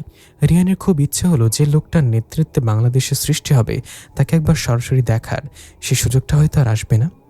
এবার রংপুর ইউসুফের সাথে গিয়ে দেখার সুযোগ ছিল, কিন্তু সুফিয়ার কোলে বাচ্চা নিয়ে সব সামলে উঠতে পারবে না বলে রিহান থেকে গিয়েছিল। অতীতে এসে হয়তো রিহানের একটা আফসোস রয়ে যাবে বঙ্গবন্ধুকে সরাসরি দেখার। রহিমিয়াকে ইদানিং একটু ফিটফাট লাগে। সোফিয়া ঋতুর সাথে তার বিয়ে ঠিক করেছে, তাই নিজেকে সে একটু মডার্ন করার চেষ্টা করছে। নতুন লুঙ্গি আর জামা কিনে এনেছে সে। সারাক্ষণ নতুন জামা পরেই বাড়িতে ঘোরাঘুরি করে, মাথায় তেল মেখিয়ে চুলগুলো উল্টো দিকে আছড়ায়, আর মাঝে মধ্যে উকি মেরে ঋতুকে দেখার চেষ্টা করে। একবার ঋতুকে দেখার জন্য রান্নাঘর উকি মারছিল, তখন রিহান দেখে ফেলে। তাকে ডেকে রিহান একটু ইয়ার্কি শুরু করলো, কে রে রহিম সাহেব, তোর কি উজুকি মারা স্যার আর কোনো কাজকাম নাই? আরে স্যার, কই গুজুকি মারলাম, একটু পানি খাবার লেগে রান্নাঘরে আইসি, গলাটা হুকাই গেছে, তৃষ্ণায় বলে রহিম মিয়া রান্নাঘরের চৌকাঠে গিয়ে দাঁড়ালো। ঋতু ওখানে কাজ করছিল। রহিম মিয়াকে হঠাৎ দেখে তারও চেহারা পরিবর্তন হতে লাগলো। কেমন যেন লজ্জা পাচ্ছে দুজন। লজ্জা ভাব নিয়ে নিচুস্বরে বলল, খারান, একটু দিতাছি বলে 1 গ্লাস পানি নিয়ে ঋতু রহিম মিয়ার দিকে বাড়িয়ে দিল। কয়েকদিন আগেও দুজনের সাথে স্বাভাবিক কথা বলতো, কেউ কাউকে লজ্জা পেত না। হঠাৎ করে বিয়ে ঠিক করার পর তাদের এই পরিবর্তন লক্ষ্য করা যায়। ঋতুর হাত থেকে গ্লাসটা নেওয়ার সময় রহিম মিয়া ইচ্ছে করে তার হাতটা ছুঁয়ে দিল। তখন রিহান রহিম মিয়ার নাম ধরে ডাক দিল। কিছুটা বেজার হয়ে রহিম মিয়া দ্রুত পানি পান করে গ্লাসটা ঋতুর হাতে ফিরিয়ে দিল। রিহানের সামনে এসে বিরক্ত মুখে বলল, কন স্যার কী করবেন? পানি চাওয়ার আড়ালে অন্য কিছু হচ্ছে মনে হচ্ছে। কি কন স্যার, অন্য কিছু কি হইব? হাত ছোঁয়াছুঁই হচ্ছে দেখলাম, ওই একটু অসাবধানে লাগা গেছে। অসাবধানে তাই না? ঠিক আছে, চল আমার সাথে যাবি? কোথায় যাবো স্যার? গফর গায়ে। ওখানে কিছু আত্মীয় আছে, শেষবারের মতো একটু দেখে আসি। কেন স্যার, শেষবারের মতো কেন? আরে দেশের যে পরিস্থিতি, যে কোনো মুহূর্তে তো দুর্ঘটনা হয়ে যেতে পারে। কিচ্ছু হইব না স্যার, অলক্ষণে কথা কইেন না তো। উপদেশটা দিয়েই রহিম মিয়া এমন ভাব করলো যেন বিরাট জ্ঞান গর্ব কোনো কথা বলে ফেলেছে। ঠিক আছে, যাবি? গেলে আয়, একা যেতে ইচ্ছে করছে না। ইউসুফ থাকলে ওরে নিয়ে যেতাম। চলেন স্যার, আমি যাইতেছি। গফরগাঁয়ে গরু গাড়ি থেকে নামতেই রিহান তার দাদা ইউসুফকে দেখতে পেল। রিহান হাসি মুখে তার সামনে গেল। ইউসুফ তাকে দেখে বিরক্ত হলো না, আগের মতো রূঢ় ব্যবহারও করল না। হাসি মুখে আপন সুরে বলল, আরে রিহান ভাই যে। হ্যাঁ, কেমন আছে ইউসুফ দাদা? ইউসুফের সাথে গলা মিলালো রিহান। এই তো ভালো আছি। তুমি দেখি আর পাল্টালে না। আচ্ছা, আমাকে কেন দাদা বলো? বলো তো, আমি কি বুড়ো? হাসলো ইউসুফ। একটা কারণ তো আছেই, বলবো না পরে। আচ্ছা আচ্ছা, সাথে এটা কাকে নিয়ে এসছো? রহিমিয়াকে ইশারায় দেখালো ইউসুফ। ও এটা, ওর নাম রহিম মিয়া, আমাদের সাথে থাকে। সালাম ভাই, আমি রহিম মিয়া। সবাই রহিম বলে ডাকে। ইউসুফের সাথে হ্যান্ডশেক করলো রহিম মিয়া। রহিয়ান বলল, ও কিন্তু ওর বিয়ের সামনে ওর দাদিকে নিয়ে বেড়াতে যাও বিয়েতে। আমি তো খেতে যেতে পারবো না বলে ঘরে ক্ষেতের লোকজন লাগাইছে, এদিকটা সামলাতে হবে। আচ্ছা, রহমান কেমন আছে? ও ভালো আছে। ওর নাম যে রহমান হবে তুমি আগে থেকে কেমনে জানতে? জানতাম আর কি। রহমানকে একটু দেখতে ইচ্ছা হচ্ছে, তাই এলাম। ও ঘরে আছে, চলো ঘরে চলো। ইউসুফের সাথে ঘরে এলো ওরা। সাহারা ওদেরকে কয়েকজনকে কয়েক জাতের ফল ফ্রুট কেটে দিল। ওগুলো খাচ্ছিল ওরা। তখন ছোট ছোট পায়ে হেঁটে এলো রহমান। এখনো ঠিকঠাক মতো হাঁটতে পারে না, কিছু দূর হেঁটেই পড়ে যায়। রিহানুকে কোলে তুলে নিল, দুগালে আদর করলো তার। রহমান ড্যাব ড্যাব চোখে চেয়ে থাকলো রিহানের দিকে। রিহান তার শিশু বয়সের বাবাকে কোলে নিয়ে খেলতে লাগলো। ইউসুফের উদ্দেশ্যে বলল, দাদি কোথায় গেল কতগুলো ফল দিয়ে? দাদিকে ডাকো। সাহারা দরজার আড়াল থেকে হেসে উঠল ফিক করে। ইউসুফ বলল, ওকে, দাদি বললে ডাকলেও সামনে আসবে না। আচ্ছা ভাই সাহেব, আমার আমার আপন কোনো কালের দাদি তো বলেন নাই। আড়াল থেকে প্রশ্ন করলো সাহারা। ভবিষ্যৎকালের। ভবিষ্যতে আপনাদের যে নাতিটা হবে ওটা আমি। মজার ছেলে বলল রিহান কথাটা, বলে হাসলো। সাহারও হেসে উঠল আরও বেশ কিছুক্ষণ। রিহান সাহার সবার সাথে গল্প করলো। চলে আসার মুহূর্তে ইউসুফ যখন তাদের রাস্তা পর্যন্ত এগিয়ে দিতে এলো, তখন রিহান বলল, এটা হয়তো শেষ দেখা তোমার সাথে। ইউসুফ মুখটা বিবর্ণ করে বলল, মানে? কয়েক মুহূর্ত দম নিয়ে রিহান বলল, যেটা তোমাকে পরে বলবো বলেছিলাম। কেন তোমাদেরকে দাদা কি বলে ডাকি কেন জানো? কেন? তার আগে বলো, তুমি ছোটকালে যেমনটা দেখেছিলে এখনো কি ওরকম দেখতে? রিহানকে খুঁটিয়ে দেখতে দেখতে ইউসুফ বলল, হ্যাঁ, কয়েক বছর বেড়েছে এরকম মনে হচ্ছে, কিন্তু 20-25 বছর বাড়েনি। আমার বাবার সমবয়সী ছিলে তখন, বাবার চুলে পাক ধরেছে এখন। তুমি এখন আগের মতো কি করে আছো বলো তো? কারণ আমি তোমাদের সময় কেউ না। সে সময় বলেছিলাম তোমাদের কথাটা, তুমি তো ছোট ছিলে। মনে আছে আমি ভবিষ্যৎ থেকে এসেছি বলেছিলাম? তোমাদের কেউ আমার কথা বিশ্বাস করেনি তখন। আমি বলেছিলাম তোমাদের ভবিষ্যতের বংশধর আমি। রহমানের নামটা আমি আগে থেকেই করে জানি, জানো কিভাবে? জানি কারণ সে আমার বাবা আর তুমি আমার দাদা। ইউসুফ কি বলতে বুঝতে পারল না। রিহান পুনরায় বলল, আমার জন্ম এখনো হয়নি, ভবিষ্যতে হবে। আমি ভবিষ্যৎ থেকে 42 সালে একবার অতীতে এসে চলে গিয়েছিলাম, 64 সালে আবার আসি। ইউসুফ চুপচাপ শুনতে লাগলো। চেহারা দেখে মনে হলো কিছু যেন সে বিশ্বাস করতে পারছে না। রিহান তার কাঁধে হাত রেখে বলল, দাদা তুমি আমার কথা বিশ্বাস করেছ? না, আমি কিছুই বুঝতে পারছি না। এই পর্যন্ত সব ঘটনা নিয়ে একবার ভাবো, তবে বুঝতে পারবা আমি আসলে ভবিষ্যৎ থেকে আসা তোমারই এক বংশধর। আমি আবারও ফিরে যাব ভবিষ্যতে আগামী মাসের 1 তারিখে। তাই এটাই আমাদের শেষ দেখা। তুমি আমার সাথে মজা করছো তাই না? না সত্যি। ভালো থেকো তোমরা, আর দাদিকে বেশি করে সময় দাও, কেমন? বলে ইউসুফের কাঁধে হাত চাপড়ে একটা গরুর গাড়িতে উঠে পড়ল রিহান আর রহিম মিয়া। ইউসুফ ঠাঁই দাঁড়িয়ে রইল ওখানে, হয়তো ভাবছে রিহানের কথাগুলো। গরুর গাড়িটা দূরে সরে আসতে লাগলো। রহিম মিয়া দূরে দাঁড়িয়ে থাকে ইউসুফের দিকে তাকিয়ে হাসতে হাসতে মন্তব্য করল, স্যার কেমন বোকা বানিয়ে দিলেন লোকটারে। বোকা বানায়নি, যেটা সত্য ওটাই বলছি রে রহিম। মানে কি কন স্যার? আমারও বোকা বানাইতেছেন, তাই না? না রে, আমি যখন সত্যিতে চলে যাব তখন বিশ্বাস করবি, কিন্তু খবরদার এসব কথা কাউকে বলিস না। রহিম মিয়া থ মেরে গেল। এবার কয়েকদিন পর রহিম মিয়ার সাথে ঋতুর বিয়ে হয়ে গেল। রহিম মিয়ার এখন খুশি হওয়ার কথা। এই বিয়েটা নিয়ে সে বেশ উত্তেজিত ছিল। একটা বিয়ে করিয়ে দেওয়ার জন্য সে রিহানকে কতবার যে বলেছিল, কিন্তু এখন যখন বিয়েটা হয়ে গেল রহিম মিয়ার সেই উত্তেজনাটুকু আর নেই। কেমন যেন মন খারাপ তার কয়েকদিন ধরেই। বিয়ের রাতেও মন খারাপ করে সে বাইরে দাঁড়িয়ে থাকলো। রিহান এসে তার পাশে দাঁড়িয়ে বলল, নতুন বরের কাজ কি বাইরে? ভেতরে যে বধূ বেশে একজন অপেক্ষা করছে, সে খেয়াল আছে? স্যার, আপনার কথা ভাবতেছি। বিশ্বাস হচ্ছে না আমার চালচলন, আমার পোশাক পরিচ্ছদ কি তোদের মতো? না, একটু ব্যতিক্রম। আপনি কি স্যার সত্যি চলে যাবেন? এভাবে কি ভবিষ্যৎ থেকে আমন যায়? এই যে আমি বললাম না, আমার পোশাক পরিচ্ছদ সব একটু অন্যরকম। তা ঠিক কইছেন, একটু না অনেকটা। আপনার কথা বিশ্বাস করতে মন চাইতে কষ্ট হয় আপনি চলে যাবার কথা মনে হইলে। ম্লান এসে রিহান রহিম মিয়ার গালে আলতো করে হাত বুলিয়ে বলল, নিয়তি রে রহিম, আমার নিয়তি এমনই। আর দুই দিন কই, মাঝখানে কাইল একদিন আছে, তারপর আপনি চলে যাবেন স্যার। হ্যাঁ রে, আমি থাকতে চাইলেও পারবো না। যেভাবে এখানে এসেছি ওরকম কোনো এভাবেই নিজের সময় চলে যাব। রহিম মিয়া হঠাৎ ফুপিয়ে কেঁদে উঠে রিহানকে জড়িয়ে ধরল। আপনার কথা খুব মনে পড়বে স্যার। আরে কাঁদিনা পাগল, শান্ত হতো। আরও কিছুক্ষণ কেঁদে শান্ত হলো রহিম মিয়া। রিহান তাকে বলল, রহিম, 71 সালে পাকিস্তানের সাথে যুদ্ধ হবে, যুদ্ধে যাবি তো? আমাদের দেশটা কিন্তু স্বাধীন হবে তখন। হ্যাঁ, যাবো না মানে? আমিও যুদ্ধ করুম শালাগুলাগে। তোর পাশায় বাড়ি মারছিল যে, ওরে খুঁজে প্রতিশোধ নিস তখন? হ্যাঁ নিমু, তার পেছনটায় গুলি করুম আমি। বলেই চোখে জল নিয়ে হেসে উঠল রহিম মিয়া। রিহানও হেসে উঠল। তারপর হাসি থামিয়ে রহিম মিয়ার কাঁধে আলতো করে চাপড় মেরে বলল, যা, তোর বউ অপেক্ষা করছে তোর জন্য। রহিম মিয়া চোখ মুছে আরেকবার জড়িয়ে তুলল রিহানকে। রিহান তার পিঠে হাত বুলিয়ে দিতে লাগলো। রিহানেরও মায়া হতে লাগলো ওর প্রতি। ভবিষ্যতে এই রহিম মিয়া সাথে তার দেখা হয় না, কেউর ব্যাপারে বললেও না কখনো।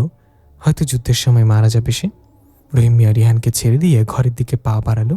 রিহানও হেঁটে ঘরে ঢুকলো। সুফিয়া এক ধ্যানে জানলা দিয়ে বাইরে থেকে কি যেন ভাবছে। রিহান তার পাশে গিয়ে বসলো, দেখলো সুফিয়া নীরবে কান্না করছে। রিহান তাকে কোলে বসিয়ে কোমর জড়িয়ে ধরলো। সুফিয়া হু হু করে কেঁদে উঠল, রিহানের গলা জড়িয়ে ধরল। তারপর কেঁদে চলল বেশ কিছুক্ষণ। রিহানও তাকে কাঁদতে দিল ইচ্ছা মতো, কেঁদে একটু হালকা হোক বেচারি। ওকে কাঁদতে দিয়ে নিজে শক্ত থাকার চেষ্টা করলো সে। তবু চোখ বেয়ে এক ফোঁটা অশ্রু গড়িয়ে পড়ল তার। কান্না থামিয়ে জড়ানো কণ্ঠে সুফিয়া বলল, আপনি সত্যি চলে যাবেন? নিয়তিকে কি কোনোভাবে বদলানো যায় না? সেটা সম্ভব নয় সুফিয়া। যদি বদলানো যেত তবে আমার সময় যা কিছু ঘটেছে ওটার ব্যাখ্যা কি হবে? আপনি চলে গেলে আশেপাশের লোকজন আরও কানাঘুষা করতে পারে। আমার ছেলে দুইটাকে নিয়ে লোকজন খারাপ মন্তব্য করবে। ইউসুফ তো বড় হয়ে গেছে, কিন্তু ইকবাল, সে কি করে লোকের এসব কথা শুনে বড় হবে? তুমি তো তাও একসময় আমাকে খুঁজে পাবি সুফিয়া, তোমার ভবিষ্যৎ আমাকে পাবি, কিন্তু আমার ভবিষ্যতে তুমি থাকবে না। এখান থেকে ফিরে গেলে তোমার শূন্যতা আমাকে গ্রাস করবে। আমার জন্মের পর থেকে তোমার মৃত্যু পর্যন্ত আমার আশেপাশে থাকবা তুমি, কিন্তু আমি তোমাকে পাবো শুধু কাল একটা দিন। কষ্টটা আমার বেশি এখানেই। তোমার শূন্যতা বুকে নিয়ে যে বাকি জীবন কাটাতে হবে আমার। সুফিয়ার মুখ দিয়ে কেবল কান্নার শব্দ বের হলো। রিয়ানের গলা শক্ত করে জড়িয়ে ধরে সে কেঁদে চলল। কান্না তার থামতেই চাইল না আর। পরদিন বেশ কয়েকটা জায়গায় পাকিস্তান নিপাত যাক স্লোগানে সরব হয়ে ওঠে জনগণ। পাকিস্তান সরকারের অত্যাচার, শেষ শোষণ দিন দিন বেড়ে চলেছে। ক্ষমতাদের হাতে, প্রশাসনদের হাতে পূর্ব পাকিস্তানের মুদ্রা বাজারটাও তারা নিয়ন্ত্রণ করে। পাশাপাশি এখানকার শিক্ষা ব্যবস্থাটাও তারা ধ্বংস করে দিচ্ছে। শিক্ষা প্রতিষ্ঠান সব পশ্চিম পাকিস্তানের অনুমোদন পায়। এখানকার ছেলেমেয়েদের দূর দূরান্তে গিয়ে পড়ালেখা করতে হয়। বাধ্য হয়ে মাঝপথে অনেকে লেখাপড়া ছেড়ে দেয়। আর কত মানা যায় সব পক্ষাত দুষ্ট আইন? সব অন্যায়ের বিরুদ্ধে সরব হয়ে স্লোগান দিতে লাগলো জনগণ। প্রতিবারের মতো এবারও পুলিশ আর মিলিটারিরা তাদের মিছিলে গুলি চালিয়ে ছত্রভঙ্গ করল। ফাওগান গ্রামে যে মিছিলটা স্লোগান দিচ্ছিল ওখানে রহিম মিয়া এবং ইউসুফও ছিল। মিলিটারির একটা গুলি এসে পড়ে রহিম মিয়ার পায়ে। ইউসুফ দ্রুত তাকে মিছিলটাকে টেনে বের করে আনে। প্রচুর রক্ত বের হতে লাগলো গুলিবিদ্ধ জায়গাটা থেকে। ইউসুফ নিজের জামা ছিঁড়ে তার পায়ের আঘাতটা বাঁধল শক্ত করে। রিহানকে দেখে বাবা বলে ডাক দিল ইউসুফ। রিহান এসে ধরল রহিম মিয়াকে। তারপর দুজন ধরাধরি করে তাকে ঘরে নিয়ে এলো। গুলিটা সরাসরি রহিম মিয়ার পায়ে ঢুকে যায়নি, কিছুটা মাংস নিয়ে পাশ কাটিয়ে গেছে। বেচারা এখন ঠিকমতো হাঁটতেও পারছে না, ব্যথা সারতে অনেকদিন লাগতে পারে। তার পায়ের পাশে বসে ঋতুর সেবা করছিল, আর রহিম মিয়া ব্যথায় চিৎকার করতে লাগলো। ঘরের বাইরে পায়চারি করতে করতে মিলিটারিদের ওপর রাগ ঝাড়ছিল ইউসুফ। রিহানের উদ্দেশ্যে সে বলল, বাবা, মিলিটারির নতুন ক্যাম্পটা আবার জ্বালাতে হবে, না জ্বালানো পর্যন্ত আমার শান্তি নেই। ধৈর্য ধরো বাবা একটু। রহিম মিয়াও একটু সুস্থ হোক, কিন্তু আজ রাতেই আমি পোড়াতে যাই ওদের ক্যাম্প। রিহান কোনো জবাব দিল না। সে আজ রাতটাতে কোনো ঝামেলা চড়াতে চায় না। আজকের রাতটাই এখানে তার শেষ রাত হবে। এই রাতটা সে সুফিয়ার সাথে কাটাতে চায়। রিহানকে চুপ দেখে ইউসুফ পুনরায় জিজ্ঞাসা করল, বাবা, আপনি যাবেন রাতে? দেখো বাবা, তোমার মা একটু ইদানিং অসুস্থ হয়ে পড়েছে, তাই ওর পাশে থাকতে হবে আজ। মা একটু সুস্থ কেমন? ইউসুফের মুখটা ভার করে আবার চলে গেল বাইরে। রাতে ঘরে থাকার কথা ইউসুফের, কিন্তু তাকে কোথাও খুঁজে পাওয়া গেল না। কিছুটা অস্থির হয়ে গেল সুফিয়া। এমনিতেই সে দুশ্চিন্তা আছে রিহানের জন্য, এখন আবার ইউসুফও ঘরে নেই। রিহানের সামনে অভিযোগের সুরে সুফিয়া চিৎকার করে বলল, আমার কপালে কেন সব দুঃখ লেখা আছে? সবাই মিলে কি আমাকে মেরে ফেলবেন? আমি আর নিতে পারছি না। ইউসুফ একা একা কোথায় গেল? বাইরে কোচগাড়ি একটাও নেই। রিহান বুঝে গেল ইউসুফ কোথায় গেছে। সে কাউকে না বলেই মিলিটারি ক্যাম্প জ্বালাতে চলে গেছে। সুফিয়া হয়তো বুঝতে পেরেছে, তাই এভাবে উত্তেজিত হয়ে চিল্লাচ্ছে। চিল্লাচিল্লি শুনে রহিম মিয়া খুঁড়িয়ে খুঁড়িয়ে এসে জিজ্ঞাসা করলো, কি হয়েছে স্যার? ইউসুফ স্যার কই গেছে? রহিম, ইউসুফ একটা মিলিটারি ক্যাম্প জ্বালাতে গেছে, ধরা পড়লে কিন্তু ওরা ওকে বেঁচে ফিরতে দেবে না। ইউসুফ স্যার এই কামটা কেন করতে গেল? হ্যাকার সাহস দেখাতে গেল? সুফিয়া, তুমি থাকো, একদম চিন্তা করো না, আমি দেখছি ও কোথায়। আপনি কোথায় যাবেন এত রাতে খুঁজতে? কোচগাড়ি তো আরেকটা আছে, আমি ওটা নিয়ে বের হয়ে দেখি। যান দেখেন, আল্লাহ সব শাস্তি তো আমার উপরই দিল, চিৎকার করে বলল সুফিয়া। রিহান বের হয়ে গেল কোচগাড়ি একটা নিয়ে। অর্ধেক পথে সে দেখতে পেল ইউসুফ তার গাড়িটা নিয়ে ছুটে আসছে। দুটো গাড়ি মুখোমুখি থামতে ইউসুফ বলে উঠল, বাবা, জ্বালিয়ে দিয়েছে ওদের ক্যাম্প আবারও। ওরা তোমাকে দেখেনি? রিহান তার গাড়িটা ঘুরিয়ে নিল। দেখেছে, কিন্তু অন্ধকারে চিনবে কেমনে? তারা করেছিল কিছু দূর, আমি কোচগাড়িটা নিয়ে পালিয়ে আসি। ঘরে চলে এবার, তোর মাকে দেখে তো অস্থির তোমার জন্য, চলেন। ওরা যখন ঘরে ফিরল, সুফিয়ার উত্তেজনা থামল। তখন ঠাস ঠাস করে সে ইউসুফের গালে দুইটা চড় মেরে বলল, খুব সাহস হয়েছে তোর, তাই না? একা একা ক্যাম্প পোড়াতে গিয়েছিস। মা, যতবার মেরো, তোমার রাগ মিটে নাও। কিন্তু আমি শান্তি পাচ্ছিলাম না ওদের ক্যাম্পটা না পুড়িয়ে, এখন শান্তি পাচ্ছি। সুফিয়া আরও বকতে গেলে রিহান তাকে বাধা দিয়ে বলল, সুফিয়া, যা হওয়ার হয়ে গেছে, ছেলেটাকে আর বকো না, সে তো ঠিকমতো ফিরতে পেরেছে। ইউসুফ, তুমি নিজের ঘরে যাও বাবা। ইউসুফকে নিজের কক্ষে পাঠিয়ে দিল রিহান। বিপত্তিটা ঘটে আসলো পরদিন সকালে। একটা মিলিটারি জিপ এসে থামিয়ে সুফিয়াদের গেটের সামনে। একদল সশস্ত্র মিলিটারি জিপ থেকে নেমে গেট খুলতে বললে রিহান গিয়ে গেট খুলে দিল। তখন ওরা ভেতরে ঢুকে সোজা কোচগাড়ি দুইটা যেখানে রাখা আছে ওখানে গেল। কিছুক্ষণ গাড়ি দুটা দেখে রিহান একজন অফিসার উর্দুতে জিজ্ঞাসা করল, আপনাদের এগুলো? জি, কাপাস্বরে বলল রিহান। ঘর থেকে বাইরে এলো সুফিয়ার ইউসুফ। রহিম মিয়া দরজার চৌকাঠে এক পায়ে ভর দিয়ে দাঁড়িয়ে দেখতে লাগলো। তার পাশে ঋতু। সুফিয়া রিহানের পাশে এসে দাঁড়ালো। রিহানের হাত শক্ত করে ধরে জিজ্ঞাসা করলো, কি জানতে চায় এরা? গাড়ি দুটো আমাদের কিনা জিজ্ঞাসা করছে। সুফিয়া সরাসরি ইউসুফের দিকে তাকালো। ইউসুফ চোখ নামিয়ে নিল। এই এলাকার এরকম কোচগাড়ি আর কারো বাড়িতে নেই, আশেপাশে কয়েক গ্রামেও নেই, আমরা খোঁজ নিয়েছি। অফিসার লোকটা পুনরায় বলল, জি স্যার। নরম স্বরে উচ্চারণ করল রিহান। গতকাল একটা লোক আমাদের ক্যাম্পে আগুন দিয়ে একটা কোচগাড়ি নিয়ে পালিয়ে আসে, নিশ্চয়ই এবারের কেউ? না স্যার, এবারে কেউ কাজ করেনি, উর্দুতে জবাব দিল সুফিয়া। এবারের একজন করেছে, সেটা আমরা নিশ্চিত। যে করেছে সে আমাদের সামনে আসে, নয়তো সবাইকে মেরে ফেলবো আমরা। রিহান, সুফিয়া, ইউসুফ তিনজন পরস্পরের দিকে মুখ চাওয়াচাই করল। ইউসুফ সামনে এগিয়ে যেতে চাইলে রিহান তার হাত ধরে আটকিয়ে ফেলে। তারপর নিজে এগিয়ে গিয়ে বলে, আমি পুড়িয়েছি ক্যাম্প, আগেরবার আমি পুড়িয়েছি। সাথে সাথে একজন বন্দুকের বাড়ি দিয়ে বাড়ি মারল রিহানের মুখে। ঠোঁট কেটে রক্ত বের হলো। সুফিয়া দৌড়ে গিয়ে তাকে ধরে মিলিটারির উদ্দেশ্যে কেঁদে কেঁদে বলল, স্যার, ও করেনি, আমাদের কেউ করেনি, প্লিজ স্যার, ওকে মারবেন না। রিহান সুফিয়ার কাঁধে হাত রেখে বলল এবং হাসলো। তারপর বলল, এটা আমাদের নিয়তি, যা ঘটার ঘটবেই, আজই সেই দিন, তুমি আটকাতে পারবে না কোনো কিছুই। আর কুকুরদের কাছে বৃথা অনুরোধ করো না। সুফিয়া রিহানকে জড়িয়ে ধরে কাঁদতে লাগলো, আমাদের ছেড়ে যাবেন না প্লিজ। ইউসুফ বাবার হাত ধরে বলল, বাবা, আমার অপরাধটা নিজের ঘাড়ে নেবেন না, ওদেরকে বলুন আমি করেছি সব। না বাবা, আমাদের ভবিষ্যৎটা এভাবে লেখা, ওরা আমাকে গুলি করলে আমি মরবো না, আমি আমার সময় ফিরে যাব কেবল। আরেকটা বন্দুকের নলের বাড়ি এসে পড়ল রিহানের মাথায়। রিহান নিচে পড়ে গেল। বাইরের রাস্তায় লোকজনের ভিড় বাড়তে লাগলো। ঘটনা দেখতে এসেছে ওরা। মিলিটারিরা রিহানকে ভারী বুট দিয়ে লাথি মারতে লাগলো। তা দেখে সুফিয়া ইউসুফকে ধরে কাঁদতে লাগলো। মার খেতে খেতে রিহান সুফিয়ার দিকে তাকিয়ে বলল, সুফিয়া কেঁদো না, এই দিনটা যে আসবে তা তুমি জানতে। এই দিনটার মুখোমুখি হতে তোমাকে বেশ কয়েকদিন ধরে প্রস্তুত করিয়েছে। শক্ত হও সুফিয়া, শক্ত হও। তুমি জানো যে ওরা আমাকে মারতে পারবে না, কেবল সময়টা পরিবর্তন করতে পারবে। তুমি ভবিষ্যতে আমার সাথে দেখা করবা, আবার দেখতে পাবে আমাকে, কিন্তু আপনি তো আর আমাকে দেখতে পাবেন না কখনো। এটা শেষ দেখা। দৌড়ে গিয়ে রিহানের পাশে বসে পড়ল সুফিয়া। মিলিটারিরা ওকে সরিয়ে দিল। তারপর রিহানকে হাঁটু গেড়ে বসে বন্দুক তাক করলো কপালে। রিহান ভয় পেল না, হাসলো। ওর হাসি দেখে বন্দুক তাক করা মিলিটারিটা ঠেকে গিয়ে বুকে জোরে লাথি মারল। রিহান পড়ে গেল। বুক ঝাড়তে ঝাড়তে আবার হাঁটু গেড়ে বসে হাসলো। উর্দুতে বলল, তোদের মতো কুকুর আমাকে মারতে পারবি না, শুধু আমার ভালোবাসার কাছ থেকে আলাদা করতে পারবি। সুফিয়ার দিকে তাকালো রিহান। সুফিয়া তার দিকে তাকিয়ে অবিরাম কেঁদে চলেছে। রিহান মাথা নেড়ে তাকে কাঁদতে নিষেধ করলো। একটু পর মিলিটারির হাতের বন্দুকটা গর্জে উঠল। সাথে সাথেই জোরে চিৎকার দিয়ে উঠল সুফিয়াও। রিহান ঢলে পড়ল মাটিতে। ইউসুফ আর সুফিয়া দৌড়ে গেল রিহানের পাশে। রিহান পড়ে গিয়ে শক্ত করে ধরল সুফিয়ার হাত।